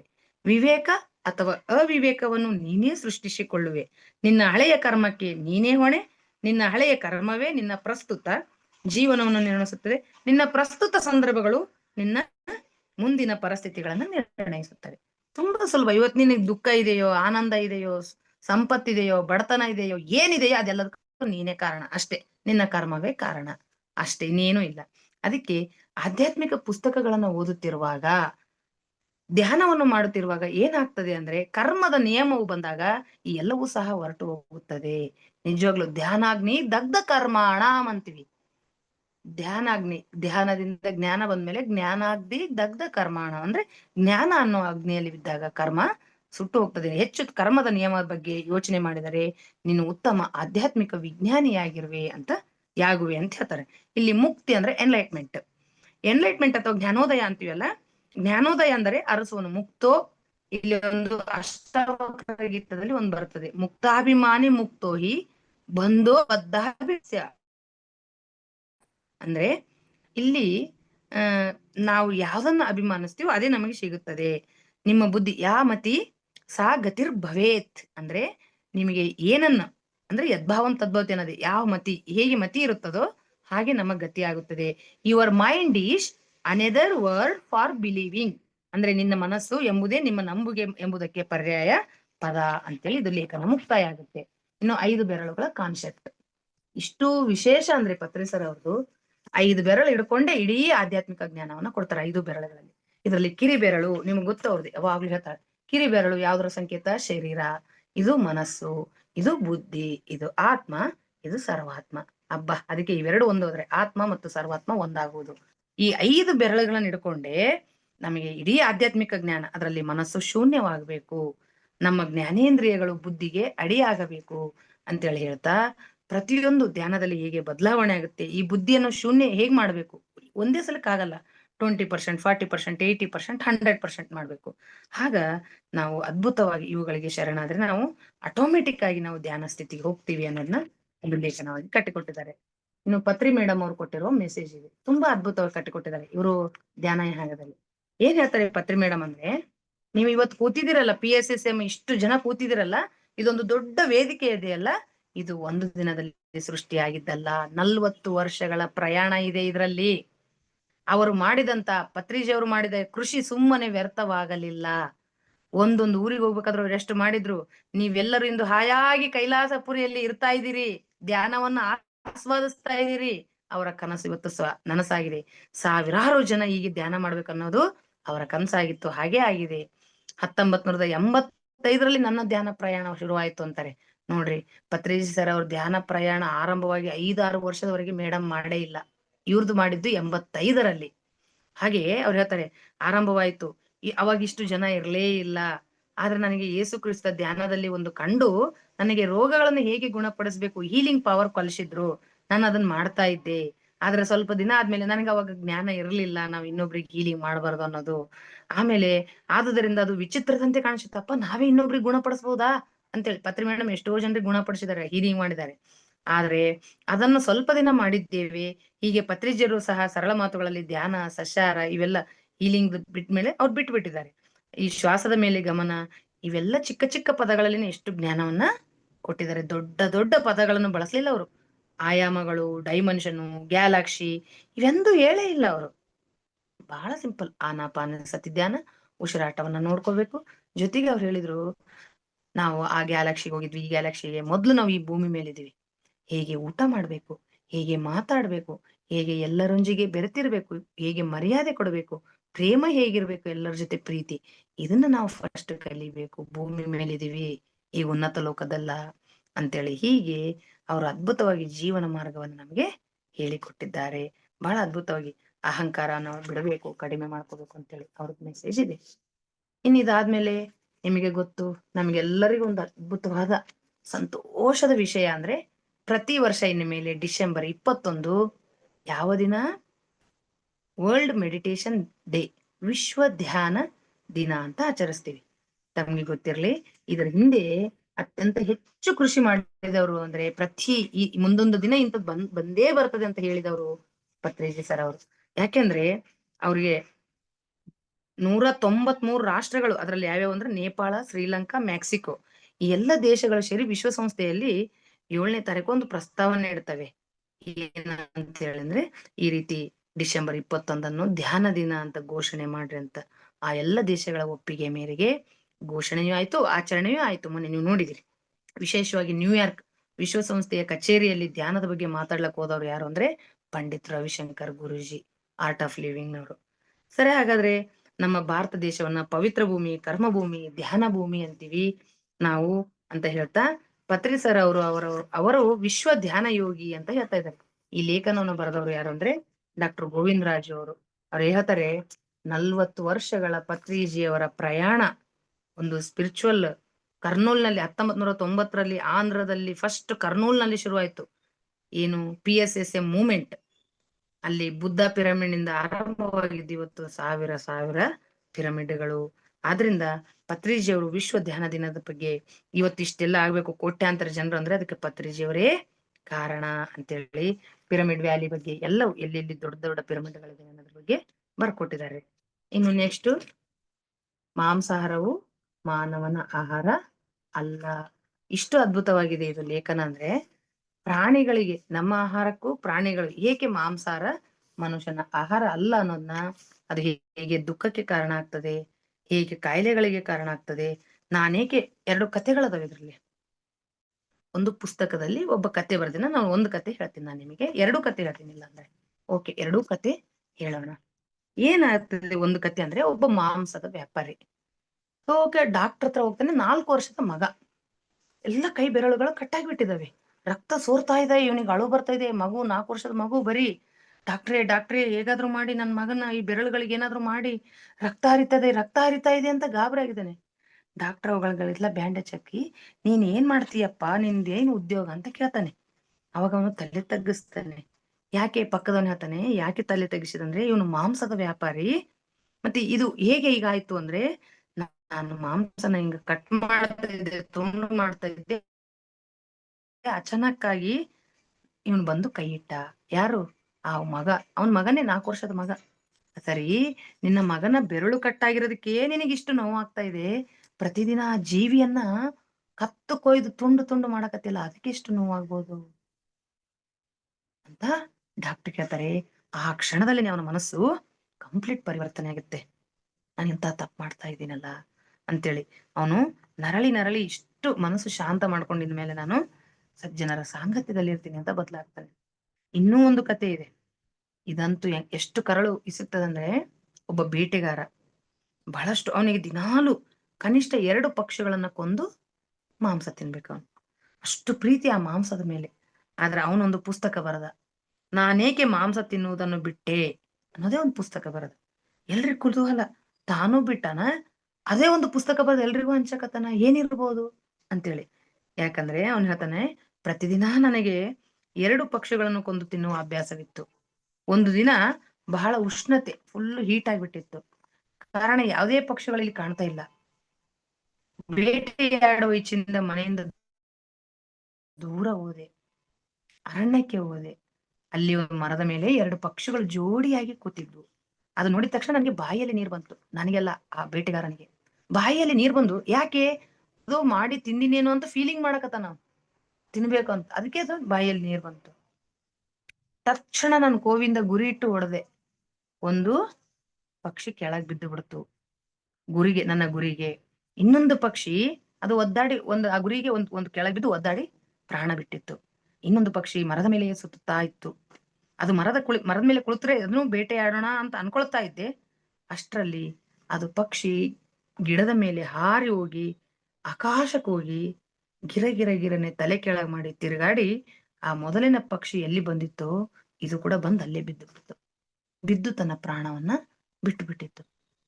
ಬೇಟೆಗಾರನಿಗೆ ಆಶ್ಚರ್ಯ, ನಾನು ಹೊಡೆದದ್ದು ಒಂದೇ ಪಕ್ಷಿಯನ್ನಲ್ಲ, ಆದ್ರೆ 2 ಪಕ್ಷಿ ಹೆಂಗೆ ಸಾಧ್ಯ ಆಯ್ತು ಅಂತೇಳಿ. ಆದ್ರೆ ಅವಾಗ ಅನಿಸ್ತದ ಅವನಿಗೆ, ಆ ಒಳಗಡೆಯಿಂದ ಮೆಸೇಜ್ ಬಂತಂತೆ ಆ ಪಕ್ಷಿಯಿಂದ, ಏನಂತೇಳಿ, ಹೇ ಅತ್ಯಾಚಾರಿ, ಕೊಲೆಗಾರನೇ, ಈಶ್ವರನು ನನ್ನನ್ನು ನಿರ್ಮಿಸಿದ್ದಾನೆ ಮತ್ತು ಅವನು ಕೊಟ್ಟಿರುವ ಆಹಾರ ಪಾನೀಯಗಳಿಂದ ನಾನು ಜೀವಿಸುತ್ತಿದ್ದೆ. ಆ ಪ್ರಭುವಿನ ಕೃಪೆಯಿಂದ ನನ್ನ ಜೀವನ ಸಂಗಾತಿಯೊಂದಿಗೆ ನಾನು ಸಂತೋಷದಿಂದಲೇ ಜೀವನ ಮಾಡುತ್ತಿದ್ದೆ. ನಾವಿಬ್ಬರೂ ನಿನಗೆ ಯಾವ ತೊಂದರೆಯನ್ನೂ ಮಾಡಿಲ್ಲ. ಆದರೆ ನೀನು ನನ್ನಿಂದ ನನ್ನ ಸಂಗಾತಿಯನ್ನು ಬೇರೆ ಮಾಡಿದ್ದೀಯೆ. ಬೇರೆಯಾಗಿರುವ ನನ್ನ ಸಂಗಾತಿಯು ಸತ್ತು ಹೋಗಿರುವ ದುಃಖವನ್ನು ತಡೆಯಲು ನನ್ನಿಂದ ಸಾಧ್ಯವಾಗುತ್ತಿಲ್ಲ. ಆದ್ದರಿಂದ ಓ ಕೊಲೆಗಡುಕನೇ, ನೀನು ನನ್ನನ್ನು ಕೂಡ ತೆಗೆದುಕೊಂಡು ಹೋಗು ಅಂತೇಳಿ ಅದ್ರ ಮೇಲೆ ಬರ್ತದೆ. ಅವನ ಆತ್ಮ ಜಾಗೃತಿ ಆಗುತ್ತಂತೆ. ಯಪ್ಪ, ಸರ್ವದಾ ಇನ್ನು ನಾನು ಮಾಂಸ ತಿನ್ನುವುದಿಲ್ಲ, ಅವತ್ತೇ ಮಾಂಸ ಬಿಟ್ಟು ಬಿಡ್ತಾನೆ. ಇಷ್ಟು ಅದ್ಭುತವಾದ ಕಥೆ ಇದೆ. ಇನ್ನು ಇದಾದ್ಮೇಲೆ ಮಾಂಸ ಓಕೆ, ಮೊಟ್ಟೆ ಕೂಡ ಯಾಕೆ ತಿನ್ನಬಾರದು? ಮಾಂಸ, ಮೊಟ್ಟೆ, ಮೀನು ಈ ವಿಷಯದಲ್ಲಿ ವೈದ್ಯರ ಸಲಹೆಗಳು ಅಂತ ಅದ್ಭುತವಾದ ಲೇಖನ ಇದೆ. ಇದರಲ್ಲಿ ಮಾಂಸದಲ್ಲಿ ಹೆಚ್ಚಿನ ಪ್ರಮಾಣದ ಪ್ರೋಟೀನ್ ಇದೆ ಅಂತ ಡಾಕ್ಟರ್ ಹೇಳ್ತಾರೆ. ಆದರೆ ಅದೊಂದು ಮೂರ್ಖತನ. ಸರಿಯಾಗಿ ಡಾಕ್ಟರ್ ಹೇಳಿದಾರೆ, ಅದು ಮೂರ್ಖತನ. 40 ವರ್ಷಗಳಿಗೂ ಹಿಂದೆ ಮಾಂಸದಿಂದ ಮನುಷ್ಯನಿಗೆ ಒಳ್ಳೆಯ ಪ್ರೋಟೀನ್ ಸಿಗುತ್ತದೆ ಎಂದು ವೈದ್ಯರ ಅಭಿಪ್ರಾಯ ಪಟ್ಟಿದ್ದಾರೆ. ಈಗ ಅದು ಪುರಾತನ ಹಳೆ ವಿಷಯ. ಡಾಕ್ಟರ್ ರಸೇಲ್ ಅವರು ಕೂಡ ಅದನ್ನ ಹೇಳ್ತಾರೆ. ಡಾಕ್ಟರ್ ಮೇರಿ ಎಸ್ ಬ್ರೌನ್ ಹೀಗೆ ಮಾಂಸಾಹಾರದಿಂದ ವೃದ್ಧಾಪ್ಯ ಶೀಘ್ರವಾಗುತ್ತೆ, ವಿಷವಾಗಿದೆ. ಯಾಕಂದ್ರೆ ಅದಕ್ಕೆಲ್ಲ ಸ್ಟೆರಾಯ್ಡ್ ಕೊಡ್ತಾ ಇದ್ದಾರೆ. ಮೊಟ್ಟೆಯಿಂದ ಹೃದಯ ರೋಗ ಮತ್ತು ಹೆಚ್ಚು ರಕ್ತದೊತ್ತಡ ಬರುತ್ತೆ. ಅದಾದ್ಮೇಲೆ ಮೊಟ್ಟೆಯಿಂದ ರಕ್ತನಾಳಗಳಲ್ಲಿ ಹುಣ್ಣುಗಳಾಗುತ್ತವೆ. ಮೊಟ್ಟೆಯಿಂದ ಪಿತ್ತಾಶಯದಲ್ಲಿ ಕಲ್ಲಾಗುತ್ತೆ. ಮೊಟ್ಟೆಯಿಂದ ತುರಿ, ಕಜ್ಜಿ ಮತ್ತು ಪಕ್ಷವಾತ ಬರುತ್ತೆ. ಮೊಟ್ಟೆಯಿಂದ ಟಿಬಿ, ಶೀತಬೇರಿ. ಮೊಟ್ಟೆಯಲ್ಲಿ ನೈಟ್ರೋಜನ್, ಫಾಸ್ಫರಸ್ ಇರೋದ್ರಿಂದ ಕೊಬ್ಬು ಅಧಿಕ ಹೆಚ್ಚಾಗುತ್ತೆ. ಮನುಷ್ಯನ ಜೀರ್ಣಶಕ್ತಿಗೆ ಇದು ಪ್ರತಿಕೂಲ. ಇದು ನಿರ್ದಯತೆ ಮತ್ತು ದರೋಡೆಯಾಗಿದೆ ಮೊಟ್ಟೆಯನ್ನು ತಿನ್ನೋದು. ಹೀಗೆ ಕ್ರೂರತೆ, ನಿಂದನೀಯ, ನಿಸ್ತೇಜ ಪದಾರ್ಥವಾಗಿದೆ ಅಂತ ಮೊಟ್ಟೆ ಬಗ್ಗೆ ಈ ಲೇಖನ ಓದಿದ ಯಾರು ಕೂಡ ಮೊಟ್ಟೆ ಮುಟ್ಟಲು ಸಾಧ್ಯ. ಕರ್ನಾಟಕ ಸರ್ಕಾರ ಎಲ್ಲ ಮಕ್ಕಳಿಗೆ ಮೊಟ್ಟೆ ಕೊಡ್ತಾ ಇದೆ. ನಾವು ಶಾಲೆಗಳಲ್ಲಿ ಹೋಗಿ ಮೊಟ್ಟೆ ಬದಲಾಗಿ ಬೇರೆ ಆಹಾರವನ್ನು ಕೊಡಿ ಅಂತ ಆ ಮಕ್ಕಳಿಂದನೇ ಹೇಳಿಸ್ಬೇಕು. ಅಂದ್ರೆ ನಾವ್ ಈ ಪ್ರಪಂಚದಿಂದ ಹೊರಗೆ ಬರ್ಬೋದು. ಇನ್ನು ಆರೋಗ್ಯಕರ ಆಹಾರ ಅಂತೇಳಿ ಲಕ್ಷಾಂತರ ವಿದೇಶಿಯರು, ನಿಮಗೆ ಗೊತ್ತಿರ್ಲಿ, ಲಕ್ಷಾಂತರ ವಿದೇಶಿಯರು ಎಲ್ಲಿಗೆ ಯಾವ ಕಡೆ ಹೋಗ್ತಾ ಇದಾರೆ ಅಂದ್ರೆ, ನಾವಿನ್ನೂ ಸಸ್ಯಾಹಾರ ಅಂತ ಇದೀವಿ, ಅವು ವೇಗನ್ ಆಗ್ತಾ ಇದಾರೆ. ಅಲ್ಲಿ ಅಮೇರಿಕಾದಲ್ಲಿ ಕೂಡ ತಮ್ಮ ಸಸ್ಯಾಹಾರಿ ಹೋಟೆಲ್ಗಳು ತೆಗೆದು ಬಿಟ್ಟಾರಂತೆ. ಮುಂದೆ ಬೋರ್ಡ್ ಹಾಕಿರ್ತಾರಂತೆ, ಹೆಲ್ದಿ ಫುಡ್ ಅಂತೇಳಿ. ಅದೇ ಮಾಂಸಾಹಾರದ ಹೋಟೆಲ್ ಮುಂದೆ ಈ ಬೋರ್ಡ್ ಹಾಕಕ್ಕೆ ಅವ್ರಿಗೆ ಅವಕಾಶ ಇಲ್ಲ. ಹೆಲ್ತ್ ಅಂತೇಳಿ ಹಾಕಿ ಸಸ್ಯಾಹಾರ ಹೋಟೆಲ್ಗಳ ಹೊರಗಡೆ ಈ ತರ ಹೆಲ್ತ್ ಫುಡ್ ಅಂತ ಹಾಕಿದ್ದಾರೆ. ಎಲ್ಲ ದೇಶಗಳಲ್ಲಿ ಕೂಡ ಇನ್ಮೇಲೆ ನಾವು ಜರ್ಮನಿ, ಪಶ್ಚಿಮ ಜರ್ಮನಿ, ಇಂಗ್ಲೆಂಡ್, ಕೆನಡಾ, ಸಿಂಗಾಪುರ್ ಅಲ್ಲಿ ಹೋದ್ರೂ ನಾವು ಹೆದರ್ಬೇಕಾಗಿಲ್ಲ. ಅಲ್ಲೆಲ್ಲ ಕೂಡ ಸಸ್ಯಾಹಾರಿ ಹೋಟೆಲ್ಗಳು ಇದಾವೆ ಅಂತೇಳಿ ಇಲ್ಲೊಂದು ಲೇಖನ ಇದೆ. ಇನ್ನು ನೆಕ್ಸ್ಟ್, ಈ ಸಲ ತಮ್ಗೆಲ್ರಿಗೂ ಖುಷಿ ವಿಚಾರ ಅಂದ್ರೆ, ಹೈದರಾಬಾದ್ನ ಕೈಲಾಸಪುರಿಯಲ್ಲಿ ಏನಾಯ್ತಪ್ಪ ಅಂದ್ರೆ, ಕಡ್ತಾಲ್ನಲ್ಲಿ ನಡೆದ ಪತ್ರಿಜಿ ಧ್ಯಾನ ಮಹಾಯಾಗದಲ್ಲಿ ಎಲ್ಲ ಸ್ಟಾಲ್ಗಳು, ಕರ್ನಾಟಕದ ಎಲ್ಲಾ ಸ್ಟಾಲ್ಗಳು ಒಂದೇ ವೇದಿಕೆಯಲ್ಲಿದ್ದು. ಯಾವ್ದ್ಯಾವ್ದು? ಮೊದ್ಲಿಗೆ ಪಿರಮಿಡ್ ವ್ಯಾಲಿ, ಆಮೇಲೆ ಪಿರಮಿಡ್ ಸ್ಪಿರಿಚುವಲ್ ಸೈನ್ಸ್ ಅಕಾಡೆಮಿ, ಧ್ಯಾನ ಕಸ್ತೂರಿ, ಮತ್ತೆ ನಿರ್ವಾಣ ಬುಕ್ ಸ್ಟೋರು, ಮತ್ತೆ ಪತ್ರಿಜಿ ಭವನ ನಿರ್ಮಾಣ, ಅದಾದ್ಮೇಲೆ music PMMA pyramid music meditation academy. ಹೀಗೆ ಪ್ರತಿಯೊಂದು ಕೂಡ ಎಲ್ಲವೂ ಒಂದೇ ಎಡಿ ಸೇರಿ ಸುಭಾಷ್ ಪತ್ರಿಜಿ ಮೆಗಾ ಪಿರಮಿಡ್, ಆದಿವಾಲ ಪಿರಮಿಡ್ ಎಲ್ಲವೂ ಒಂದೇ ವೇದಿಕೆಯಲ್ಲಿ ಇದ್ವು ಅನ್ನೋದನ್ನ ಬರೆದಿದ್ದಾರೆ. ಇನ್ನು ಇಲ್ಲಿ ಸ್ವಾಮಿ ವಿವೇಕಾನಂದರು ಮತ್ತು ನೀಡಿದ ಸಂದೇಶ ಅನ್ನೋದು, ಇದು ಕೂಡ ಬಹಳ ಅದ್ಭುತವಾಗಿ ಲೇಖನ ಬಂದಿದೆ. ಅರ್ಥಪೂರ್ಣವಾದ ಒಂದು ಲೇಖನ ಇದು. ಹೇಗೆ ಅವರ ಒಂದೊಂದು ಪದಗಳು, ಒಂದೊಂದು ವಾಕ್ಯ ಹೇಗೆ ಬದಲಾವಣೆ ಮಾಡ್ತವೆ. ಒಂದೊಂದಿದೆ, change of work is rest.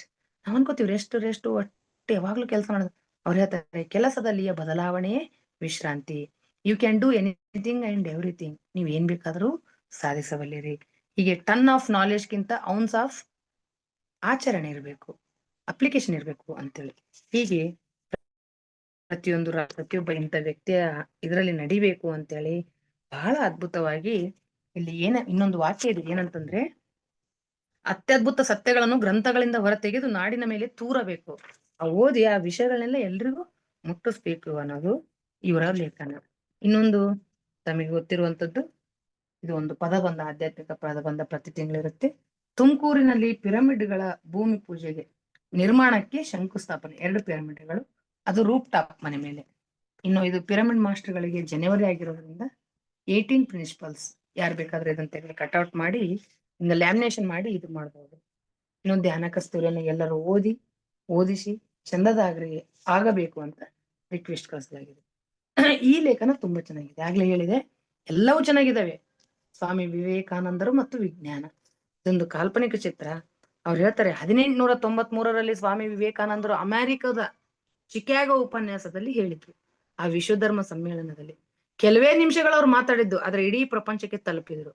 ಮರುದಿನ ಪ್ರಪಂಚದ ಎಲ್ಲ ಪತ್ರಿಕೆಗಳಲ್ಲಿ ಸ್ವಾಮಿ ವಿವೇಕಾನಂದರ ಫೋಟೋ ಇತ್ತು.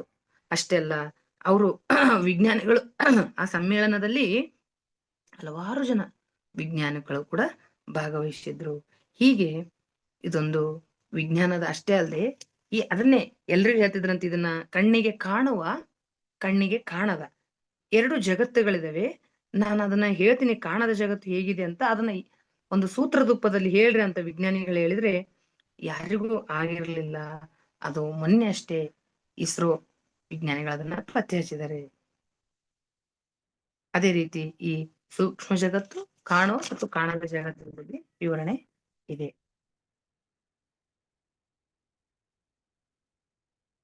ಇನ್ನು ಭಾರತೀಯ ವಿಜ್ಞಾನ ಸಂಸ್ಥೆ ISRO, Indian space research centre ಅಂತೇಳಿ, ಅವರು ಓದೋದಕ್ಕೆ ಅನುಕೂಲ ಆಗ್ಲಿ ಅಂತೇಳಿ ಅಲ್ಲಿ ಸ್ಕೂಲ್ ಹೇಗಿದೆ, ಅಲ್ಲಿ ಹಾಸ್ಟೆಲ್ ಹೇಗಿದೆ ಅಂತ ಪ್ರತಿದಿನ ಬಂದು ಹೋಗ್ತಾ ಇದ್ದಾರೆ. ಅದರದ್ದು ವಿವರಣೆ ಇದೆ. ಇನ್ನು ಭಾರತೀಯ ವಿಜ್ಞಾನ ಸಂಸ್ಥೆ ರೂಪುಗೊಂಡದ್ದು ಇಸ್ರೋ. ಒಂದ್ಸಲ ಒಂದು ಹಡಗಿನಲ್ಲಿ 1993 ಬೇಸಿಗೆ ಕಾಲ 2 ಭಾರತೀಯರು ಹಡಗಿನಲ್ಲಿ ಹೊರಟಿದ್ರು. ಅವರಿಬ್ರು ಯಾರು ಅಂದ್ರೆ, ಒಂದು ಕೆನಡಾಕ್ಕೆ ಪ್ರಯಾಣ ಹೋಗ್ತಾ ಇದ್ರು. 30 ವರ್ಷನ ಹದಿಹರೆಯದ ಹುಡುಗ ಸನ್ಯಾಸಿ, ಇನ್ನೊಬ್ಬತ್ತ ಉದ್ಯೋಗಪತಿ. ಆ ಸನ್ಯಾಸಿ ಏನ್ ಹೇಳ್ತಾನಂತೆ, 30 ವರ್ಷದ ಸನ್ಯಾಸಿ, ಈತ ಒಬ್ಬ ಬಿಸ್ನೆಸ್ ಮ್ಯಾನ್ ಇದ್ನಲ್ಲ, ಬಿಸ್ನೆಸ್ ಮ್ಯಾನಿಗೆ ಹೇಳ್ತಾನಂತೆ, ನಮ್ಮ ದೇಶದಲ್ಲಿ ಎಲ್ಲ ಕಚ್ಚಾ ವಸ್ತುಗಳನ್ನು ನಾವ್ ಯಾಕೆ ವಿದೇಶಕ್ಕೆ ಕಳಿಸ್ಬೇಕು, ಇಲ್ಲೇ ರೆಡಿ ಮಾಡಿ ಕಳಿಸ್ಬಿಟ್ರೆ ಇಲ್ಲಿ ಉದ್ಯೋಗನೂ ಸಿಗುತ್ತೆ, ನಮಗೆ ಅಲ್ಲಿ ಹೆಚ್ಚಿನ ಅಮೌಂಟ್ ಬರುತ್ತಲ್ಲ ಅಂತೇಳಿ. ಹಾಗಾದ್ರೆ ಈ ತರದ ರಿಸರ್ಚ್ ಮಾಡೋಕೆ ನಮ್ಮ ದೇಶದಲ್ಲಿ ಒಂದು ಸಂಸ್ಥೆ ಆಗ್ಬೇಕು, ಅದು ವಿಜ್ಞಾನದ ಬಗ್ಗೆ, ಸಾಹಿತ್ಯದ ಬಗ್ಗೆ, ನಮ್ಮ ಸಂಸ್ಕೃತಿ ಬಗ್ಗೆ ಅಂತ ಹೇಳ್ತಾರಂತೆ. ಆಯ್ತು ಅಂತ ಅವ್ರಿಬ್ರು ಮಧ್ಯೆ ಚರ್ಚೆ ಆಯ್ತು. ನೆಕ್ಸ್ಟ್ ಇಯರೇ ಒಂದು ಅಂತ ಕಟ್ಟಿದ್ರು.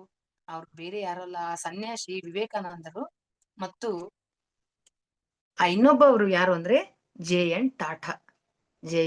ಟಾಟಾ. ಹೀಗೆ ಸೋದರಿ ನವೇದಿತಾ ಕೂಡ ಆಮೇಲೆ ಕೈ ಜೋಡಿಸಿ ಅಂತಹ ಒಂದು ಇಸ್ರೋ ಸಂಸ್ಥೆಯ ಹುಟ್ಟುಗೆ ಕಾರಣ ಆಗ್ತಾರೆ. ತುಮಕೂರಿನಲ್ಲಿ 10,000 ವಿದ್ಯಾರ್ಥಿಗಳಿಗೆ ಏಕಕಾಲದಲ್ಲಿ ಡ್ರೋನ್ ಮೂಲಕ ಫೋಟೋ ತೆಗೆಯಲಾಗಿದೆ. ಎಲ್ಲ ವಿದ್ಯಾರ್ಥಿಗಳ ಕೂತಾಗ ಧ್ಯಾನ ನಡೆಸಿತ್ತು. ಇನ್ನು ಈಗ PMC ಕಡ್ಡಾಯವಾಗಿ ಎಲ್ಲರೂ ಓದಿ, PMC ಕನ್ನಡ.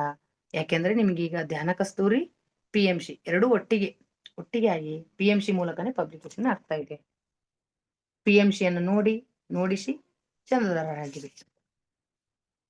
ಇನ್ನು ಮಂಡ್ಯ ಜಿಲ್ಲೆಯಾದ್ಯಂತ ಏನಾಗ್ತಾ ಇದೆ, ಸಸ್ಯಾಹಾರ ರ್ಯಾಲಿಗಳು ಆಗಿ ಮೊನ್ನೆ ಮಾಡಿದರೆ ಅದ್ರ ವರದಿಯನ್ನ ಕೊಡಲಾಗಿದೆ. ಇನ್ನು ಗದಗದಲ್ಲಿ ಒಂದು ಸಸ್ಯಾಹಾರ ರ್ಯಾಲಿಯನ್ನ ಮಾಡಲಾಯಿತು ಅದ್ಭುತವಾಗಿ. ನರಗುಂದ ಪಟ್ಟಣದಲ್ಲಿ ವಿಶ್ವಾತ್ಮ ಪಿರಮಿಡ್ ಧ್ಯಾನ ಕೇಂದ್ರ ಮತ್ತು ಆರ್ಯವೈಶ್ಯ ಮಹಿಳಾ ಮಂಡಳಿ ವತಿಯಿಂದ. ಇನ್ನು ವಯಸ್ಸು 60 ಮರಳಿ ಅರಳಬೇಕು. ಆಕ್ಚುಲಿ ಒಂದು ಒಳ್ಳೆ ವಯಸ್ಸಿದು ಸಾಧನೆಗೆ. ನಮ್ಮ ಜೀವನ ಎಂದರೆ ನಿಜಾರ್ಥದಲ್ಲಿ ಹೊಸ ಆರಂಭ ಅಂತ. 60 ಆಗ್ಬಿಟ್ರೆ ನಿವೃತ್ತಿ ಅಲ್ಲದು, ವೃತ್ತಿಯ ಬದಲಾವಣೆ. ಅದೊಂದು ವರ, ನಾವು ಯಾವಾಗ್ಲೂ ಶಾಪ ಅನ್ಕೋಬಾರದು. ನಮ್ಮ ಮೂಲವನ್ನು ಮರೆಯುವುದಕ್ಕೆ, ಅಹಂಕಾರಕ್ಕೆ ದಾರಿಯಾಗುತ್ತದೆ. ಆದ್ರಿಂದ ಹಿಂದಿನ ಪರಿಸ್ಥಿತಿಗಳಿಂದ ಈಗಿನದು ತುಂಬಾ ವಿಭಿನ್ನ. ಬುಕ್ ಕೈಯಾಗದ, ತಗೊಳ್ರಿ, ಓದ್ರಿ. ಇನ್ನು ಪತ್ರಿಜಿ ಪ್ರಶ್ನೋತ್ತರಗಳು ನಮ್ಗೇನಿದೆ, ಪತ್ರಿಜಿಯವರ ಪ್ರಶ್ನೋತ್ತರ ವಿಧ ವಾದ ಜನ್ಮಗಳನ್ನ ತೆಗೆದುಕೊಳ್ಳುವುದು ಯಾಕೆ? ಒಂದು ಜನ್ಮ ಸಾಕಲ್ಲ, ಯಾಕೆ ಇಷ್ಟೊಂದು ಜನ್ಮಗಳು ಅಂದ್ರೆ, ಈಗ ಅವ್ರಿಗೆ ಬರೋ ಪ್ರಶ್ನೆ ನಮಗೂ ಬರ್ಬೋದು. ಅದಕ್ಕೆ ಪತ್ರಿಜಿ ಸರ್ ಅವರು ಬಹಳಷ್ಟು ಪ್ರಶ್ನೆಗಳಿಗೆ ಉತ್ತರ ಕೊಟ್ಟಿದ್ದಾರೆ ಆಗಿಂದಾಗ್ಗೆ, ಯಾವುದೇ ಸೆಷನ್ ಅಲ್ಲಿ ಇದ್ದಾಗ. ಅವ್ರು ಹೇಳ್ತಾರೆ, ನಾವು ಪಾಠ ಕಲಿಯೋದಕ್ಕೆ ಬಂದಿದ್ದು ಅಂದ್ರೆ ಒಂದೇ ಜನ್ಮದಲ್ಲಿ ಎಲ್ಲ ಪಾಠ ಕಲಿಯೋದಕ್ಕೆ ಆಗೋದಿಲ್ಲ. ಅದಕ್ಕೆ ನಾವು ಮತ್ತೆ ನೆಕ್ಸ್ಟ್ ಜನ್ಮ ಬಂದು ಮತ್ತೆ ಅವಾಗಿನ ಪಾಠಗಳಿರ್ತಾವ, ಅವಾಗಿಂದ ಅವಾಗ ಮಾಡಲೇಬೇಕು ಅಂತ ಹೇಳ್ತಾ ಇದ್ದಾರೆ ಇಲ್ಲಿ. ಇನ್ನು ನೆಕ್ಸ್ಟ್ ಇಲ್ಲಿ, ಧ್ಯಾನದಲ್ಲಿರುವಾಗ ಸುಶ್ರಾವ್ಯವಾಗಿ ಸಂಗೀತ ಕೇಳಿಸ್ತದೆ ಯಾಕೆ? ಕೆಲವು ಪ್ರಶ್ನೆಗಳು, ಉನ್ನತಿ ಅಂದ್ರೆ ಏನು? ಶ್ವಾಸದ ಮೇಲೆನೆ ಯಾಕೆ ಗಮನ ಇಡಬೇಕು?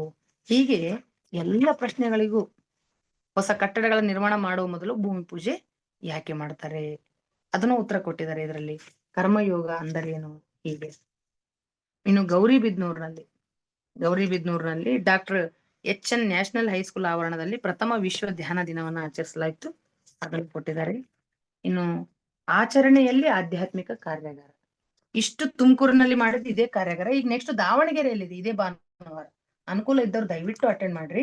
ಆಚರಣೆಯಲ್ಲಿ ಆಧ್ಯಾತ್ಮಿಕತೆ, ಬಹಿರ್ಯಾಗ, ಅಂತರ್ಯೋಗ ಇದನ್ನ ಮಾಡಿಸ್ತಾ ಇದ್ದವರು ನಿಮಗೆ ಗೊತ್ತು, ಹರಿಶಂಕರ್ ಅವರು.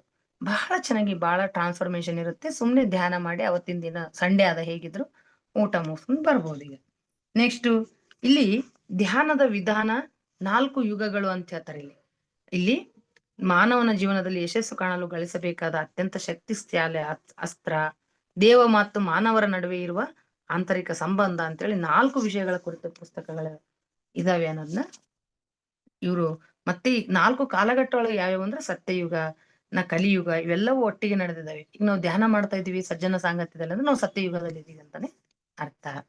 ಇನ್ನು ಹೀಗೆ ಆಮೇಲೆ ನಮ್ಮಲ್ಲಿರುವ ಅಸ್ತ್ರಗಳು ಯಾವ್ಯಾವು ಅಂದ್ರೆ ಬ್ರಹ್ಮಾಸ್ತ್ರ, ಪಾಶುಪತಾಸ್ತ್ರ, ನಾರಾಯಣಾಸ್ತ್ರಗಳಿಂದ ಮಿಗಿಲಾದದ್ದು ಯಾವ್ದು ಅಂದ್ರೆ ಕರುಣಾಸ್ತ್ರ. ಕರುಣೆಯ ಅಸ್ತ್ರವನ್ನ ಬಳಸ್ಕೋಬೇಕು ನಾವು ಅಂತ ಹೇಳ್ತಾ ಇದ್ದಾರೆ. ದೇಹಕ್ಕೆ ಕರುಣೆ ತೋರಿಸ್ಬೇಕು ಅಂತೇಳಿ. ಹೀಗೆ ಲಲಿತಾ ಸಹಸ್ರನಾಮದ ಅಂತರಾರ್ಥ ಈ ಬಾರಿ 117, 18, 119, 20, 22, 25ರವರೆಗೂ 125ರವರೆಗಿನ ಶ್ಲೋಕಗಳ ಅರ್ಥವನ್ನ ಬರೆದು ಕೊಟ್ಟಿದ್ದಾರೆ. ಅರ್ಚನಾ ಚಿಕ್ಕಬಳ್ಳಾಪುರ ಅವರಿಗೆ ಥ್ಯಾಂಕ್ಸ್ ಗಳನ್ನ. ಇನ್ನು ಯೋಗ ವಾಸಿಷ್ಠ ತಮಗೆ ಗೊತ್ತಿರುವಂತದ್ದು ಇಲ್ಲಿ ಶ್ರೀರಾಮನಿಗೆ ಬಂದಿರುವ ಸಂದೇಹಗಳನ್ನ ವಶಿಷ್ಠರು ಪರಿಹರಿಸ್ತಾ ಇದ್ದಾರೆ. ಹೀಗೆ ಇನ್ನು ಕೊನೆಯದಾಗಿ ಪುಸ್ತಕ ಪರಿಚಯ. ಪಿರಮಿಡ್ ಶಕ್ತಿ ಬಗ್ಗೆ. ಪಿರಮಿಡ್ ಶಕ್ತಿ ಇದು ಇಲ್ಲ, ಆಲ್ರೆಡಿ ಇತ್ತು ಬುಕ್, ಮರುಮುದ್ರಣ ಇರ್ಲಿಲ್ಲ, ಕಾಪಿ ಸಿಗ್ತಿರ್ಲಿಲ್ಲ. ಪಿರಮಿಡ್ ಬಗ್ಗೆ ನೊಬೆಲ್ ಪ್ರಶಸ್ತಿ ಪಡೆದವರೆಲ್ಲ ಏನೆಲ್ಲ ಹೇಗೆ ಪ್ರಯೋಗ ಮಾಡಿ ಅದರ ಸತ್ಯಾಂಶಗಳನ್ನ ಹೇಳಿದ್ದಾರೆ. ಇನ್ನು ಈ ಪಿರಮಿಡ್ಗಳು ಯಾವ್ಯಾವ್ದಕ್ಕೆ, ನಮ್ಮ ದೇಹದ ಅಂಗಗಳಿಗೆ ಅಲ್ಲದೆ ಮಾನಸಿಕ ಅಭಿವೃದ್ಧಿಗೆ, ಶಿಕ್ಷಣಕ್ಕೆ, ಚಾನಲಿಂಗ್ ಅಂತೇಳಿ ಗ್ರಹಾಂತರ ಲೋಕದ ವಾಸಿಗಳ ಜೊತೆಗೆ ಕನೆಕ್ಟಿವ್ ಆಗೋದಕ್ಕೆ, ಹೀಗೆ ಹಲವಾರು ಕಾರಣಗಳಿಗೆ ನಾವು ಈ ಪುಸ್ತಕದ ಮೂಲಕ ಇದೊಂದು ಹಲವಾರು ಗ್ರಹಾಂತರ ವಾಸಿಗಳ ಒಂದು ಗಿಫ್ಟ್ ಇದು ಪಿರಮಿಡ್ಸ್ ಅಂತ ಹೇಳಿ. ಅವ್ರು ಹೇಗೆ ಪ್ರಯೋಗ ಮಾಡಿದ್ರು, ಅವ್ರು ನೊಬೆಲ್ ಪ್ರಶಸ್ತಿ ಪಡೆದವ್ರು ಹೇಗೆ ಅಧ್ಯಯನ ಮಾಡಿದ್ರು ಈ ಪಿರಮಿಡ್ ಶಕ್ತಿ ಬಗ್ಗೆ, ಮತ್ತೆ ಪತ್ರಿಜಿ ಸರ್ ಅವ್ರು ಹೇಗೆ ಪ್ರಯಾಣ ಮಾಡಿದ್ರು, ಯಾವ್ದಾವ್ದಕ್ಕೆ ಪಿರಮಿಡ್ಗಳು ಹೇಗೆ ಬಳಸಬೇಕು, ಆ ಪಿರಮಿಡ್ ರಚನೆ ಹೇಗೆ ಮಾಡ್ಬೇಕು, ನಮ್ಮ ಪಿರಮಿಡ್ ನಾವೇ ಹೇಗೆ ರಚನೆ ಮಾಡ್ಕೋಬೇಕು ಅನ್ನೋದು ಕೂಡ ಇದರಲ್ಲಿ ಲೇಖನದಲ್ಲಿ ಕೊಟ್ಟಿದ್ದಾರೆ. ಒಟ್ಟಾರೆ ಈ ರೀತಿ ಇಷ್ಟೊಂದು ವಿಷಯಗಳನ್ನ ಒಳಗೊಂಡಿದ್ದು ಸಂಪೂರ್ಣವಾಗಿ ಸಮಗ್ರವಾಗಿ ಬರ್ತಾ ಇದೆ ಧ್ಯಾನ ಕಸ್ತೂರಿ. ಎಲ್ಲರೂ ಓದ್ಬೇಕು. ಈ ತಿಂಗಳದ್ದು ಕೂಡ ಸಂಚಿಕೆ ಫೆಬ್ರವರಿ ರೆಡಿಯಾಗಿದೆ. ತುಂಬಾ ಅದ್ಭುತ, ತುಂಬಾ ಅಂದ್ರೆ ಬಹಳ ಅದ್ಭುತವಾಗಿ ಬರ್ತಾ ಇದೆ ದಿನೇ ದಿನೇ. ಎಲ್ಲರೂ ಓದ್ಬೇಕು, ಓದಿಸ್ಬೇಕು ಅಂತ ಹೇಳ್ತಾ ನನಗೆ ಈ ಒಂದು ವೇದಿಕೆಯಲ್ಲಿ ಶಾಂತಲಾ ಮೇಡಮ್ ಅವರು ಅವಕಾಶ ಕೊಟ್ಟದಕ್ಕೆ ಅವರಿಗೆ ಕೃತಜ್ಞತೆಗಳು. ಈಗ ದಯವಿಟ್ಟು ಇನ್ನೂ ಒಂದು 10 ನಿಮಿಷ ದಯವಿಟ್ಟು ಧ್ಯಾನ ಮಾಡ್ಬೇಕು. ನಾವು ಈಗ ಕೇಳಿಸ್ಕೊಂಡಿವಿ ಸ್ವಾಧ್ಯಾಯವನ್ನ, ಆ ಕೇಳಿಸ್ಕೊಂಡದ್ದು ಮತ್ತೊಮ್ಮೆ ನಾವು ಮನನ ಮಾಡ್ಕೊಳ್ಳೋಣ. ಒಂದು 10 ನಿಮಿಷ ತಾವೆಲ್ಲರೂ ಧ್ಯಾನಸ್ಥರ ಆಗೋಣ ಅಂತ ಹೇಳ್ತಾ ಕೈ ಬೆರಳಲ್ಲಿ ಬೆರಳು ಸೇರಿಸಿ, ನೀವೀಗ ಎಲ್ಲಿ ಕೂತಿದ್ದೀರ ಅಲ್ಲಿ ಹಾಯಾಗಿ ಸ್ಪೆಕ್ಟ್ ಇದ್ರೆ ತೆಗಿರಿ, ಕೈ ಬೆರಳಲ್ಲಿ ಬೆರಳು ಸೇರಿಸ್ರಿ, ಕಣ್ಣುಗಳನ್ನು ಹಗುರವಾಗಿ ಮುಚ್ಚಿರಿ. ಈ ಪಡೆದಿರುವ ಜ್ಞಾನವನ್ನೆಲ್ಲ ಒಂದು ಸಲ ಜೀರ್ಣ ಆಗ್ಲಿ ನಮ್ಗೆ. ಕಣ್ಣುಗಳನ್ನು ಹಗುರವಾಗಿ ಮುಚ್ಚಿರಿ. ನಮ್ಮ ಸಂಪೂರ್ಣ ಗಮನವನ್ನ ಶ್ವಾಸದ ಮೇಲೆ ತೆಗೆದುಕೊಂಡು ಬನ್ನಿ. ತಮ್ಮ ಸಂಪೂರ್ಣ ಗಮನ ಒಳ ಹೋಗುವ ಹೊರ ಬರುವ ಉಸಿರಾಟವನ್ನ ಗಮನಿಸ್ತಾ ಇರಿ.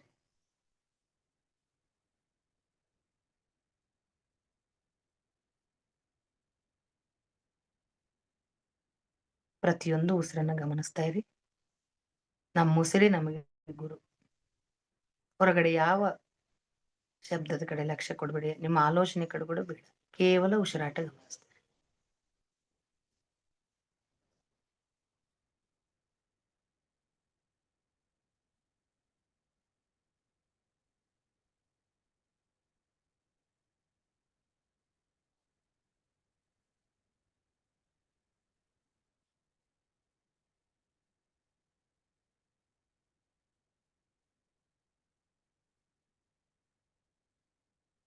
ಧ್ಯಾನವನ್ನ ಪಿರಮಿಡ್ ನಲ್ಲಿ ಮಾಡೋದ್ರಿಂದ ಸಂಗೀತದ ಜೊತೆ ಸಾಮೂಹಿಕ ಧ್ಯಾನ ಮಾಡಿದ್ರೆ 3 ಪಟ್ಟು ಅಧಿಕ ಶಕ್ತಿ. ಪ್ರತಿದಿನ ನಾನು ಸ್ವಾಧ್ಯಾಯಕ್ಕಿಂತ ಮುಂಚೆ, ಸ್ವಾಧ್ಯಾಯದ ನಂತರ ಕೂಡ 5 ನಿಮಿಷ ಪುಸ್ತಕ ಬೇಗ ಅರ್ಥ ಆಗುತ್ತೆ, ಇನ್ನು ರೀಡಿಂಗ್ ಫಾಸ್ಟ್ ಆಗುತ್ತೆ. ಧ್ಯಾನ ಮಾಡಿ ಅಧ್ಯಯನ ಮಾಡುವಾಗ ಒಂದು 5 ನಿಮಿಷ 10 ನಿಮಿಷ ಆದ್ರೂ ಮಾಡಿ. ವಯಸ್ಸು ಎಷ್ಟಿದೆಯೋ ಅಷ್ಟು ನಿಮಿಷ ತಮ್ಗೆ ಗೊತ್ತಿರುವಂಥದ್ದು.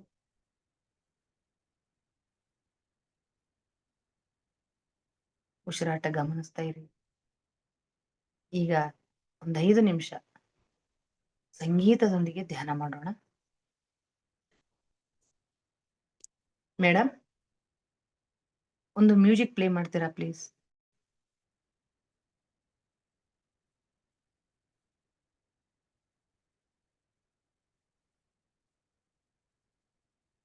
ಶ್ವಾಸನೆ ನಿಮ್ಮ ಗುರು. ಧ್ಯಾನದಿಂದ ಅನಾರೋಗ್ಯದಿಂದ ಆರೋಗ್ಯದ ಕಡೆ ಪ್ರಯಾಣ.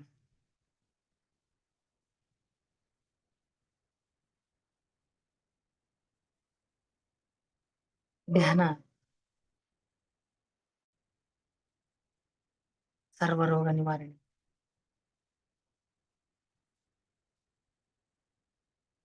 ಪ್ರತಿದಿನ ಪ್ರತಿಯೊಬ್ಬರು ನಮ್ಮ ವಯಸ್ಸು ಎಷ್ಟಿದೆಯೋ ಅಷ್ಟು ನಿಮಿಷಗಳ ಕಾಲ ಧ್ಯಾನ ಮಾಡಲೇಬೇಕು.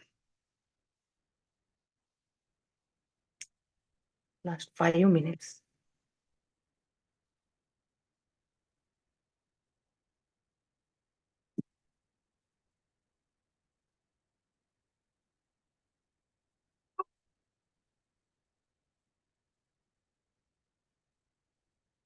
ಶ್ವಾಸದೊಂದಿಗೆ ಇರಿ. ಶ್ವಾಸ ಇದ್ದರೆ ಶಿವ, ಶ್ವಾಸ ಇಲ್ಲದಿದ್ದರೆ ಶವ.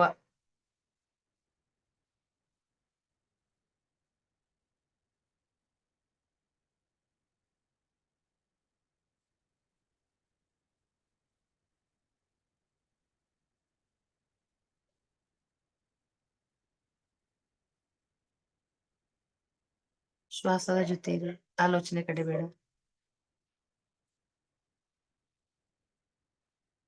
Last 2 minutes.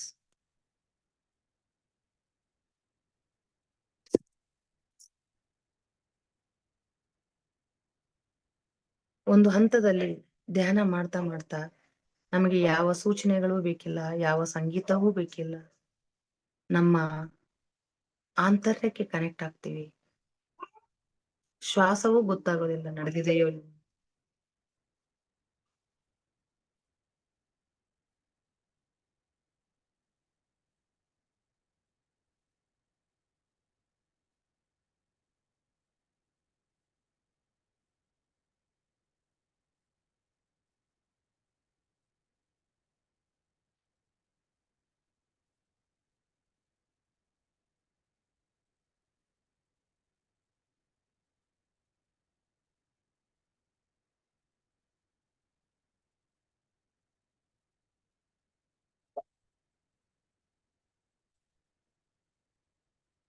ಪ್ರತಿದಿನ ಪ್ರತಿಯೊಬ್ಬರು ಮಾಡಲೇಬೇಕಾದದ್ದು. ನಮ್ಮಲ್ಲಿ ಪ್ರೇಮ ತತ್ವ, ಕರುಣೆ, ವೃದ್ಧಿ ಆಗ್ತದೆ.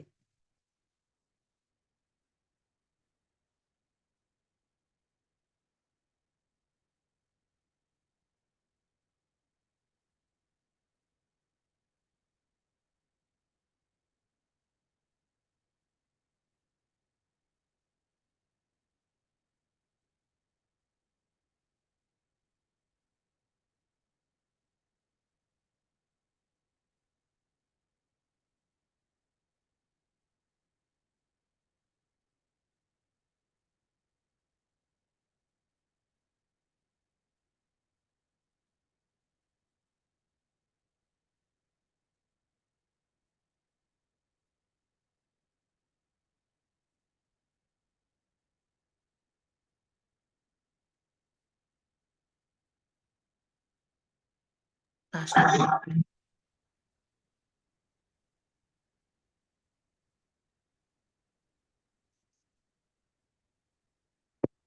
ಪ್ರತಿದಿನ ಸ್ವಾಧ್ಯಾಯದ ನಂತರ ದಯವಿಟ್ಟು ಕಡ್ಡಾಯವಾಗಿ ಧ್ಯಾನ ಮಾಡಿ ಪ್ಲೀಸ್. ಒಂದ್ 5 ನಿಮಿಷನಾದ್ರೂ ಯಾವುದೇ ಪುಸ್ತಕ ಓದಿ, ನೀವು ಆ ಪುಸ್ತಕದ ಕರ್ತವ್ಯನೊಂದಿಗೆ ಅನುಸಂಧಾನ ಆಗಿರ್ತೀರಿ. ಕಡ್ಡಾಯವಾಗಿ ಧ್ಯಾನ ಮಾಡಿ ಸ್ವಾಧ್ಯಾಯ ಮಾಡಿ. ಸ್ವಾಧ್ಯಾಯದ ನಂತರ 5 ನಿಮಿಷ ಧ್ಯಾನ ಮಾಡಿ ಅಂತ. ಈಗ ತಾವೆಲ್ಲರೂ ನಿಧಾನಕ್ಕೆ ತಮ್ಮ 2 ಅಂಗೈಗಳನ್ನ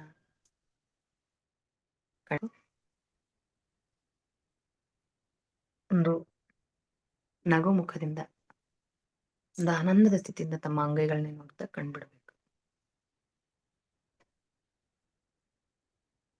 okay madam? Yes madam. Thank you. Thank you madam, thank you. ತುಂಬಾ ಅದ್ಭುತವಾಯ್ತು. ಇವತ್ತು ನಾನು ನಿಮಗೆ ಜಾಸ್ತಿ ಟೈಮ್ ಕೊಟ್ಟಿದ್ದೆ ಸ್ವಾಧ್ಯಾಯಕ್ಕೆ, ನೀವು ಬೇಗ ಮುಗಿಸ್ಬಿಟ್ರಿ.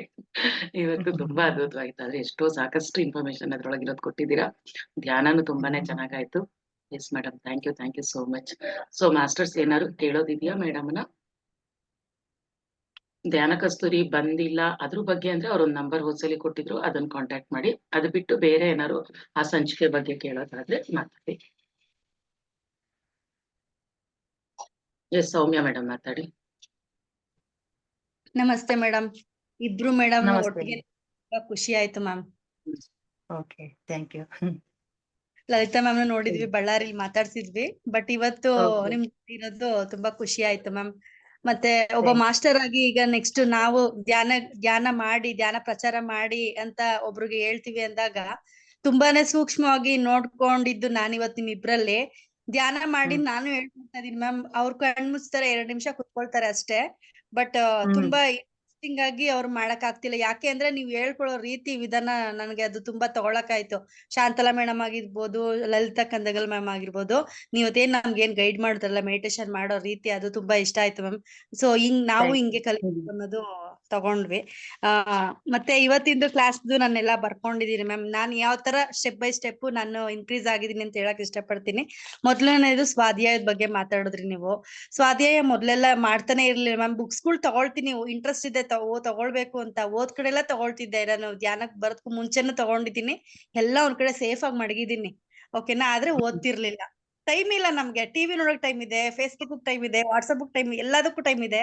ಇದಕ್ಕೆ ನಾವು ಟೈಮ್ ಕೊಡ್ತಿರ್ಲಿಲ್ಲ. ನಾನು ಯಾವಾಗ ಧ್ಯಾನಕ್ ಬಂದೆ, ನಾನು ಇವಾಗ ಬುಕ್ ಓದ್ಲೇಬೇಕು, ಒಂದಾದ್ಮೇಲೆ ಒಂದು. ಅಂದ್ರೆ ಅದ್ ನೋಡ್ಕೊಳಕ್ ಆಯ್ತು ನನ್ ಪಾಸಿಟಿವ್ ಏನು ನೆಗೆಟಿವ್ ಏನು ಅಂತ. ಫಸ್ಟ್ ಅರ್ಧಂಬರ್ಧ ಕೆಲ್ಸಗಳಾಗ್ತಿತ್ತು. ಒಂದ್ ಅರ್ಧ ಬುಕ್ ಓದೋದು, ಬಿಟ್ಬಿಡ್ತಿದ್ದೆ, ಇನ್ನೊಂದ್ ಬುಕ್ ಇಟ್ಕೊಳ್ತಿದ್ದೆ. ಅದೆಲ್ಲ ನೋಡ್ಕೊಳಕ್ ಆಗಿದೆ ಧ್ಯಾನದಲ್ಲಿ ಮ್ಯಾಮ್. ಧ್ಯಾನ ಮಾಡ್ತಾ ಮಾಡ್ತಾ ನನ್ನಲ್ಲಿ ಏನ್ ತಪ್ಪು ನಡೀತಿದೆ, ನಾನು ಏನ್ ಸರಿ ಮಾಡ್ಬೇಕು, ನನಗ್ ನಾನೇ ಗುರು ಆಗಿದ್ದೀನಿ, ನನ್ನದೇ ಶ್ವಾಸನೆ ಗುರು ಅಂತ ಹೇಳ್ದಾಗೆ ನನ್ಗೆ ಕ್ಲಾರಿಟಿ ಸಿಗ್ತಿದೆ. ಮತ್ತೆ ಈಗ ಸ್ವಾಧ್ಯಾಯ ಮಾಡ್ತಾ ಇದೀವಿ ಮ್ಯಾಮ್. ತುಂಬಾ ಖುಷಿ ಆಗ್ತಿದೆ. ಎಷ್ಟೋ ನಾಲೆಜ್ ತಗೊಳ್ತಾ ಇದೀವಿ ಪತ್ರಿಜಿ ಗುರುಗಳು ಹೇಳ್ದಂಗೆ. ಇನ್ನೂ ತುಂಬಾ ಬುಕ್ಸ್ ಇದೆ ಓದೋದು. ಈಗ ಮೊನ್ನೆ ಬಳ್ಳಾರಿಗೆ ಹೋದಾಗ್ಲೂ ಒಂದಷ್ಟು ಬುಕ್ಸ್ಗಳು ನಿಮ್ ಸ್ಟಾಲ್ ಅಲ್ಲೇ ತಗೊಂಡ್ ಬಂದಿದ್ದೀನಿ.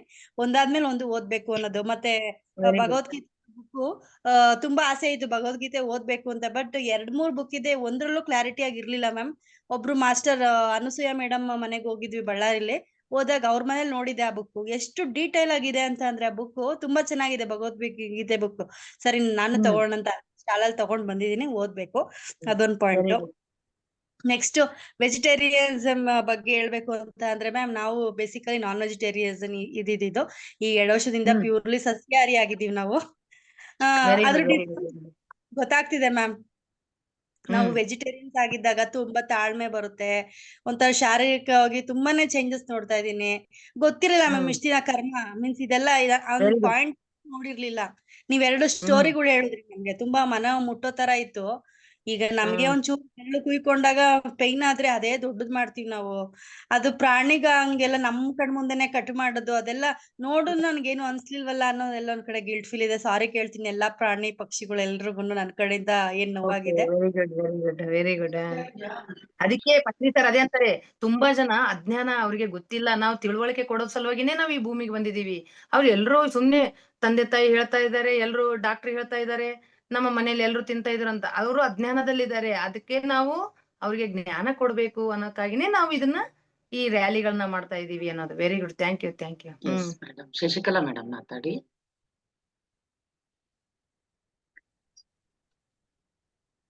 ನಮಸ್ತೆ ಮೇಡಮ್.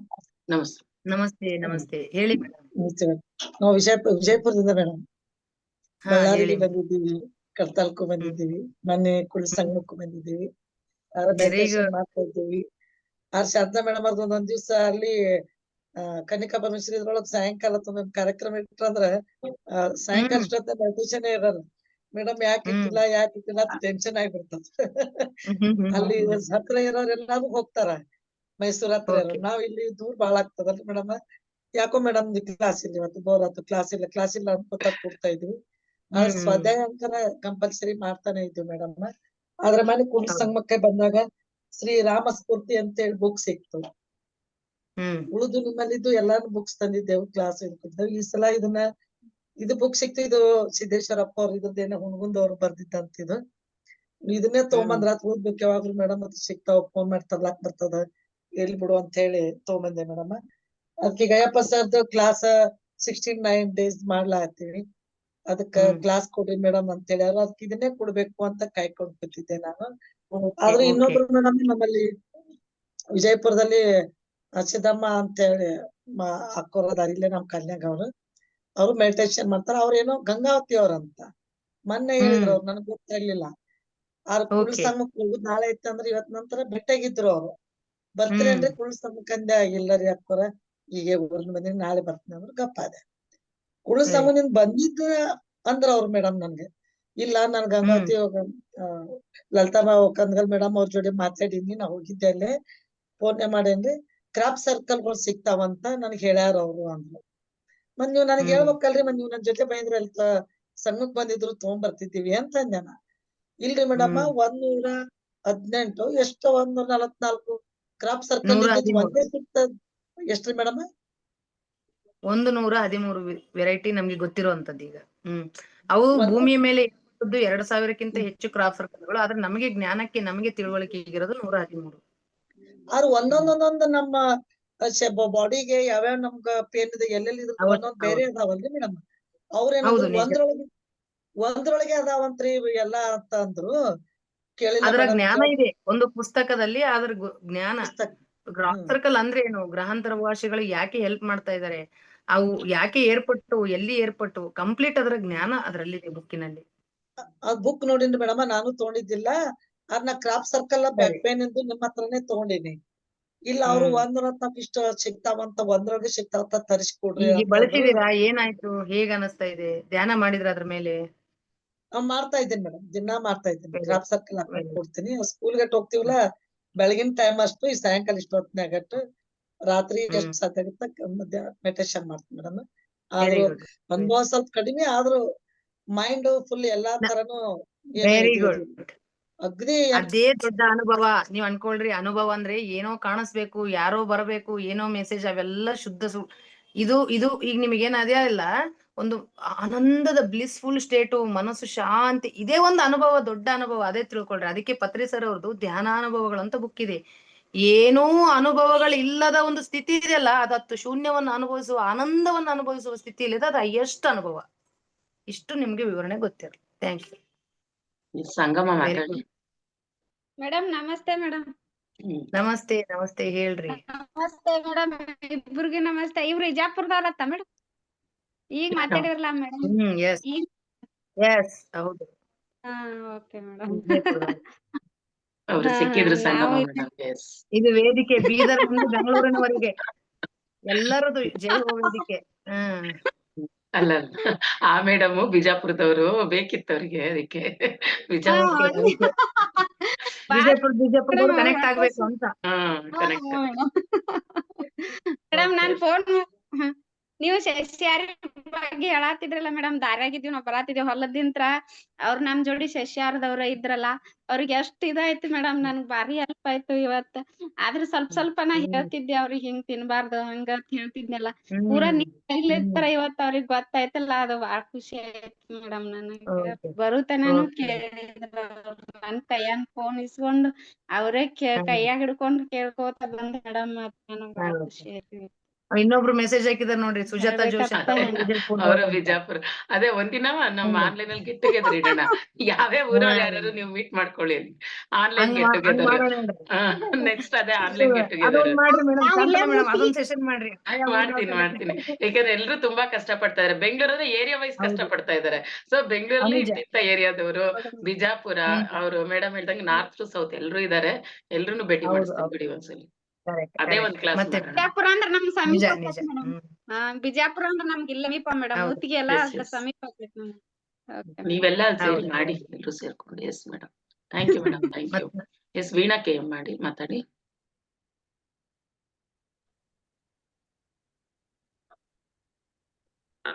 ನಮಸ್ತೆ ಮೇಡಮ್. ನಮಸ್ತೆ ನಮಸ್ತೆ ಮೇಡಮ್.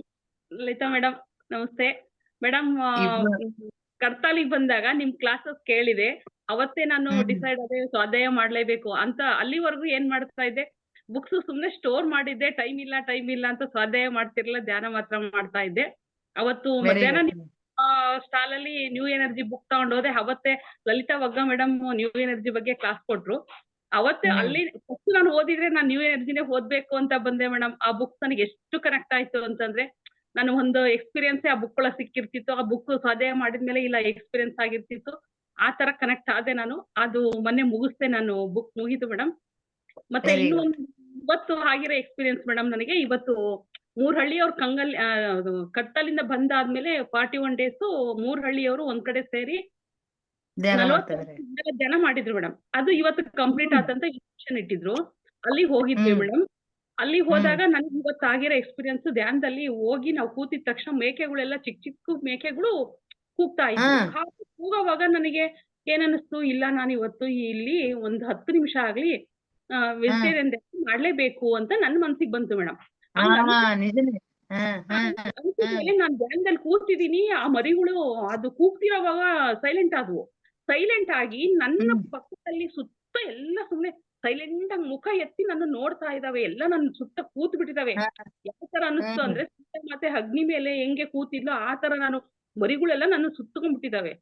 ಅದು ನೋಡಿ, ಇಲ್ಲ ನನ್ನ ಪಕ್ಕದಲ್ಲಿ ನಮ್ಮ ಪಿರಮಿಡ್ ಮಾಸ್ಟರ್ಸ್ ಇಬ್ರು ಇದ್ರು, ಲೇಡಿ ಮಾಸ್ಟರ್, ಅವ್ರಿಬ್ರು ಹೆಲ್ಪ್ ತಗೊಂಡ್ ನಾನು ಇವತ್ತು ಎಷ್ಟು ಸಾಧ್ಯವಾಗುತ್ತೆ ಅಷ್ಟು ನಾನು ಮಾಡೇ ಮಾಡ್ತೀನಿ ಅಂತ ಸಂಕಲ್ಪ ಮಾಡಿದ್ಮೇಲೆ ಮೇಡಮ್, ಅದು ಏನಾಯ್ತು, ಮಹಾವತಾರ್ ಬಾಬಾಜಿ ಇದುವರೆಗೂ ನಾನು ನೋಡಿಲ್ಲ ಅಂತ ಅನ್ಕೊಳ್ತಾ ಇದ್ದೆ.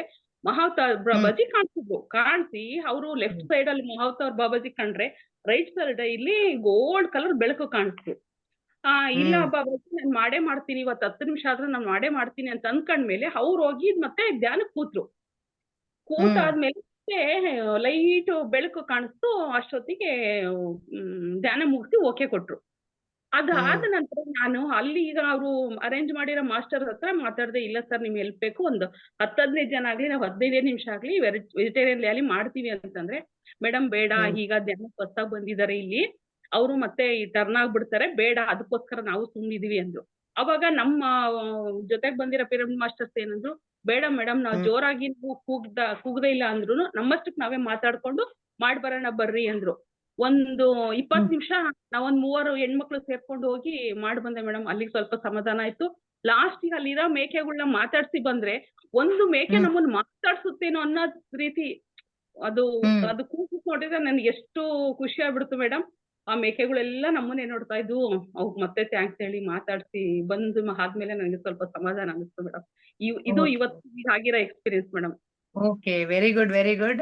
ಆಕ್ಚುಲಿ ಮುಂದಿನ ದಿನಗಳಲ್ಲಿ ಕೂಡ ಅವು ಅದಕ್ಕಾಗಿ ಬಂದಿರೋದು. ಆತರ ಧ್ಯಾನದಲ್ಲಿ ಅಲ್ಲಿ ರ್ಯಾಲಿ ಮಾಡ್ಬೇಕು ಅನ್ನೋ ಮೆಸೇಜ್ ಕೊಡೋದಕ್ಕೆ ಅವು ಮೇಕೆಗಳೆಲ್ಲ ಬಂದಿರ್ತವೆ. Very good, thank you madam, ನಿಮ್ಮ ಅನುಭವ ಹಂಚಿಕೊಂಡಿರೋದಕ್ಕೆ. Okay madam. Yes master, 7 o'clock ಆಗ್ತಾ ಇದೆ. ಇನ್ಯಾರು ಹ್ಯಾಂಡ್ ರೈಸ್ ಮಾಡ್ಬಿಡಿ. ಇಬ್ರಿಗೆ 1 minute ಅಷ್ಟೇ ಶೇರ್ ಮಾಡ್ಕೊಳ್ಳಿ. ಎಸ್ ಸುಜಾತಾ ಮೇಡಮ್ ಅನ್ಮ್ಯೂಟ್ ಮಾಡ್ಕೊಳ್ಳಿ. ನಮಸ್ತೆ ಶಾಂತಲಾ ಮೇಡಮ್. ನಮಸ್ತೆ ಲಲಿತಾ ಮೇಡಮ್. ನಮಸ್ತೆ ಹೇಳಿ. ನಾವು ಫಸ್ಟ್ ಜಾಯಿನ್ ಆಗಿದೆ ಮೆಡಿಟೇಷನ್ ಗ್ರೂಪ್ ಜೈಹೋಬ ಮೆಡಿಟೇಷನ್ ಗೆ ಜಾಯಿನ್ ಆಗಿದ್ ಮೇಡಮ್. ಶಾಂತಲಾ ಮೇಡಮ್ ಒಳ್ಳೊಳ್ಳೆ ಪಿರಮಿಡ್ ಮಾಸ್ಟರ್ಸ್ ನ ಕರ್ಕೊಂಡ್ಬಂದು ಒಳ್ಳೆ ಅತ್ಯದ್ಭುತವಾದ ಕ್ಲಾಸ್ ಗಳು ಕೊಡ್ತಾ ಇದಾರೆ. ಬಹಳ ಖುಷಿ ಆಗ್ತದೆ. ಅದ್ರಾಗ ನಾನು ಸುಮ್ನೆ ಅದಕ್ಕೆ ನಿಮ್ಮನ್ನ ಭೇಟಿ ಆಗಿದ್ದೆ ಮೇಡಮ್. ಇದು ಕೂಡಲ ಸಂಗಮದಾಗ ಮೊನ್ನೆ ಭೇಟಿ ಆಗಿದ್ವಿ ನಾನು ನಮ್ಮ ಮನೆಯವರು. ನೀವು ಒಳ್ಳೆ ಆತ್ಮೀಯ ಗೆಳತಿಯಾಗೆ ಮಾತಾಡಿದ್ರಿ. ಅದು ಬಹಳ ಖುಷಿ ಆಯ್ತು ನನಗೆ. ಆಕ್ಚುಲಿ ಹೇಳ್ಕೋಬೇಕು ಅನ್ನಿಸ್ತು. ಅದಕ್ಕೆ Thank you. ಹೇಳಿದೆ ಮೇಡಮ್, ತುಂಬಾ ಚೆನ್ನಾಗಿತ್ತು. ನೀವಂತೂ ಅತ್ಯದ್ಭುತವಾಗಿ ನಿರರ್ಗಳವಾಗಿ ಮಾತಾಡ್ತೀರ. ನಿಮ್ ಮಾತ್ ಕೇಳೋದೇ ಒಂದು ಚಂದ. ನಿಮ್ ಮಾತು ಮನೋರಮಾ ಮೇಡಮ್ ಬಹಳ ಚೆನ್ನಾಗಿರ್ತದೆ Okay. ಕೇಳಕ್ಕೆ. ಅದಕ್ಕೆ Okay. ಹೇಳ್ಬೋದು. ತುಂಬಾ ಥ್ಯಾಂಕ್ಸ್ ಮೇಡಮ್, ಖುಷಿ ಆಯ್ತು ನಿಮ್ಗೆ Thank you. ನೋಡಿ ಬಹಳ. ನಮಗೂ ಅಷ್ಟೇ ಮೇಡಮ್, ನಮಗೂ ಅಷ್ಟೇ. ನಾವೆಲ್ಲರೂ ಒಂದೇ. ತಮ್ಮನ್ ನೋಡಿದ್ರೆ ನಮಗೂ ಖುಷಿ ಆಯ್ತು ಗೊತ್ತಾ. ನಾವೆಲ್ಲ ಆತ್ಮ ಬಂಧುಗಳು ಒಂದೇ. Next madam, yes last madam, ಇನ್ನೊಬ್ರು. Yes thank you madam. Last one Shashikala ಯಾಕೋ ಮತ್ತೆ ಹ್ಯಾಂಡ್ ರೈಸ್ ಮಾಡಿದ್ರೆ. ಲಾಸ್ಟ್ ಸೌಮ್ಯ ಮೇಡಮ್, ಲಾಸ್ಟ್ ಮಾತಾಡಿ. ಆಗ್ಲೇ ಆಗಿತ್ತಲ್ಲ ಸೌಮ್ಯ ಮೇಡಮ್ ಮಾತಾಡಿದ್ರಿ. ಆಗಿತ್ತು ಮ್ಯಾಮ್, ಇನ್ನೊಂದ್ 2 ನಿಮಿಷ ಒಂದೇ ಒಂದ್ ನಿಮಿಷ ಒಂದ್ ನಿಮಿಷ ಮಾತಾಡ್ಬೇಕಿತ್ತು. ಅಷ್ಟೇ, 2 ನಿಮಿಷ ಇಲ್ಲ, 1 ನಿಮಿಷ. ಇನ್ನು ಮಾತೇ ಮುಗ್ದಿರ್ಲಿಲ್ಲ ಮ್ಯಾಮ್, ಅಷ್ಟ್ ಬೇಗ ಇದ್ ಮಾಡಿದ್ರಿ. ಅದೇ ಮ್ಯಾಮ್, ನಾನ್ ಸ್ವಾಧ್ಯಾಯದಲ್ಲಿ ಹೇಳ್ತಿದ್ದೆ, ಸ್ವಾಮಿ ವಿವೇಕಾನಂದ್ರ ಬಗ್ಗೆ ನಾ ಅಷ್ಟು ತಿಳ್ಕೊಂಡಿರ್ಲಿಲ್ಲ, ಅಷ್ಟು ಏನ್ ತಿಳ್ಕೊಬೇಕು ಅಂತ ಇದಿರ್ಲಿಲ್ಲ. ಬಟ್ ಒಂದ್ ಕಡೆ ಹಿಂಗೆ ನ್ಯೂಸ್ ಪೇಪರ್ ಓದ್ಬೇಕಾದ್ರೆ ಅವ್ರದ್ದು ಒಂದ್ ಕಡೆ ವರ್ಡಿಂಗ್ಸ್ ಇತ್ತು ಮ್ಯಾಮ್, ಅದ್ ನೋಡಿ ತುಂಬಾ ಇನ್ಸ್ಪಿರೇಷನ್ ಆಗೋಯ್ತು. ಅದು ಇವತ್ತಿಗೂ ಮಾಡ್ಕೊಂಡಿದೀನಿ. ಆ ಶೀಟು Very good. ಹಾಳಾಗ್ಬಾರ್ದಂತ ಹಿಂಗ್ ಕಾಡಲ್ಲಿ ಅಂಟಿಸ್ಕೊಂಡು ನನ್ ಮನೇಲಿ ಹಾಕೊಂಡಿದೀನಿ ಮ್ಯಾಮ್, ಯಾವಾಗೂ ನೋಡ್ಬೇಕು ಅಂತ. ಇದ್ರಲ್ಲಿ ಏನಿದೆ Very ಅಂತ good. ಹೇಳಕ್ ಇಷ್ಟಪಡ್ತೀನಿ. ನಮ್ಮ ಭಾಗ್ಯದ ದಿನಗಳನ್ನು ರೂಪಿಸಿಕೊಳ್ಳಬೇಕಾದವರು ನಾವೇ. ಜೀವನವನ್ನು ಅಲ್ಲಗಳೆಯಬೇಡ, ವೈಫಲ್ಯಗಳ ಕುರಿತಾಗಿ ಕೊರಗಬೇಡ, ಲಿಖಿತವನ್ನು ಶಪಿಸಬೇಡ, ಸಾಹಸದಿಂದ ಹೋರಾಡು, ಸಮಯ ಬಂದರೆ ಸತ್ಯಕ್ಕಾಗಿಯೇ ಪ್ರಾಣತ್ಯಾಗ ಮಾಡು. 333 ಕೋಟಿ ದೇವತೆಗಳನ್ನು ನಂಬಿಯೂ ನಿನ್ನನ್ನು ನೀನು ನಂಬದಾದರೆ ನೀನು ನಾಸ್ತಿಕ. ನಿನಗೆ ನೀನೇ Okay. ಸಹಾಯ ಮಾಡಿಕೊಳ್ಳಲು ಸಾಧ್ಯವಾಗದಿದ್ದರೆ ನೀನು ಬದುಕಲು ಅನರ್ಹ. Thank you, thank you, thank you. ನಮ್ಮನ್ನ ಸಾಧ್ಯ ನೀವು ಬದುಕಕ್ಕೆ ಅನರ್ಹ. Very good, thank you madam. Okay. Super madam, thank you masters, thank you so much madam. Lalitha madam, ತುಂಬಾ ಅದ್ಭುತವಾಗಿತ್ತು Okay. ಇವತ್ತಿನ ಸಂಚಿಕೆ. ಮತ್ತೆ ಯಾರೋ ಹ್ಯಾಂಡ್ ರೈಸ್ ಮಾಡಿದ್ದಾರೆ. ಮಾಸ್ಟರ್ಸ್ ಪ್ಲೀಸ್ ಮೆಸೇಜ್ ಮಾಡಿ ಏನಾರು ಇದ್ರೆ. ಪಾಪ ಯಾಕಂದ್ರೆ ಮೇಡಮ್ಗೂ ಅಲ್ಲಿ ಪಿರಮಿಡ್ ಅಲ್ಲಿ ಕಾಯ್ತಾ ಇರ್ತಾರೆ, ಅಲ್ಲಿ ಮೆಡಿಟೇಟರ್ಸ್ Okay. ಬರ್ತಾ ಇರ್ತಾರೆ ಇಷ್ಟೊತ್ನಲ್ಲಿ. ಸೊ ಹಾಗಾಗಿ ಅವ್ರು ಇವತ್ತು ಇದ್ದಿದ್ದೇ ಹೆಚ್ಚು, ಪಾಪ ನಮಗೋಸ್ಕರ 7 ವರ್ಗೂ ಇದಾರೆ ಇವತ್ತು. ಸೊ ಕಳಿಸ್ಕೊಳ್ಳೋಣ. ಏನಾದ್ರು ಕೇಳೋದಿತ್ತು ಅಂದ್ರೆ ಮೆಸೇಜ್ ಮಾಡಿ, ನಾನು ಅವ್ರಿಗೆ ಪಾಸ್ ಮಾಡ್ತೀನಿ. ನಾನು ನಿಮ್ಮ ಹತ್ರನೇ ಕೊಟ್ಟಿರ್ತೀನಿ ನಂಬರ್, ನಾನು ಅವ್ರಿಗೆ ಎಲ್ಲಾರ್ದು ಕೊಟ್ಟಿದ್ದೀನಿ, ಅವ್ರಿಗೆ message Okay. Masters. Yes thank you madam. Lalitha madam, thank you madam. Dhyana Kasturi ಓದಿಸಿ ಅಷ್ಟೇ ಎಲ್ಲರೂ. Yes madam, yes thank you. Madam, thank you masters. Online ಅಲ್ಲಿ ಝೂಮ್ ಅಲ್ಲಿ ನೋಡ್ತಿರೋರು, ಯೂಟ್ಯೂಬ್ ಅಲ್ಲಿ ನೋಡ್ತಿರೋ ಎಲ್ಲರಿಗೂ ನಾನು ಕೃತಜ್ಞತೆಗಳನ್ನ ಸಲ್ಲಿಸ್ತಾ ಇವತ್ತಿನ ಈ ಸೆಷನ್ ನ ಎಂಡ್ ಮಾಡ್ತಿದ್ದೀನಿ. ಮತ್ತೆ ನಾಳೆ ಬೆಳಗ್ಗೆ 4:15ಗೆ ಜಾಯಿನ್ ಆಗೋಣ ಮಾಸ್ಟರ್ಸ್.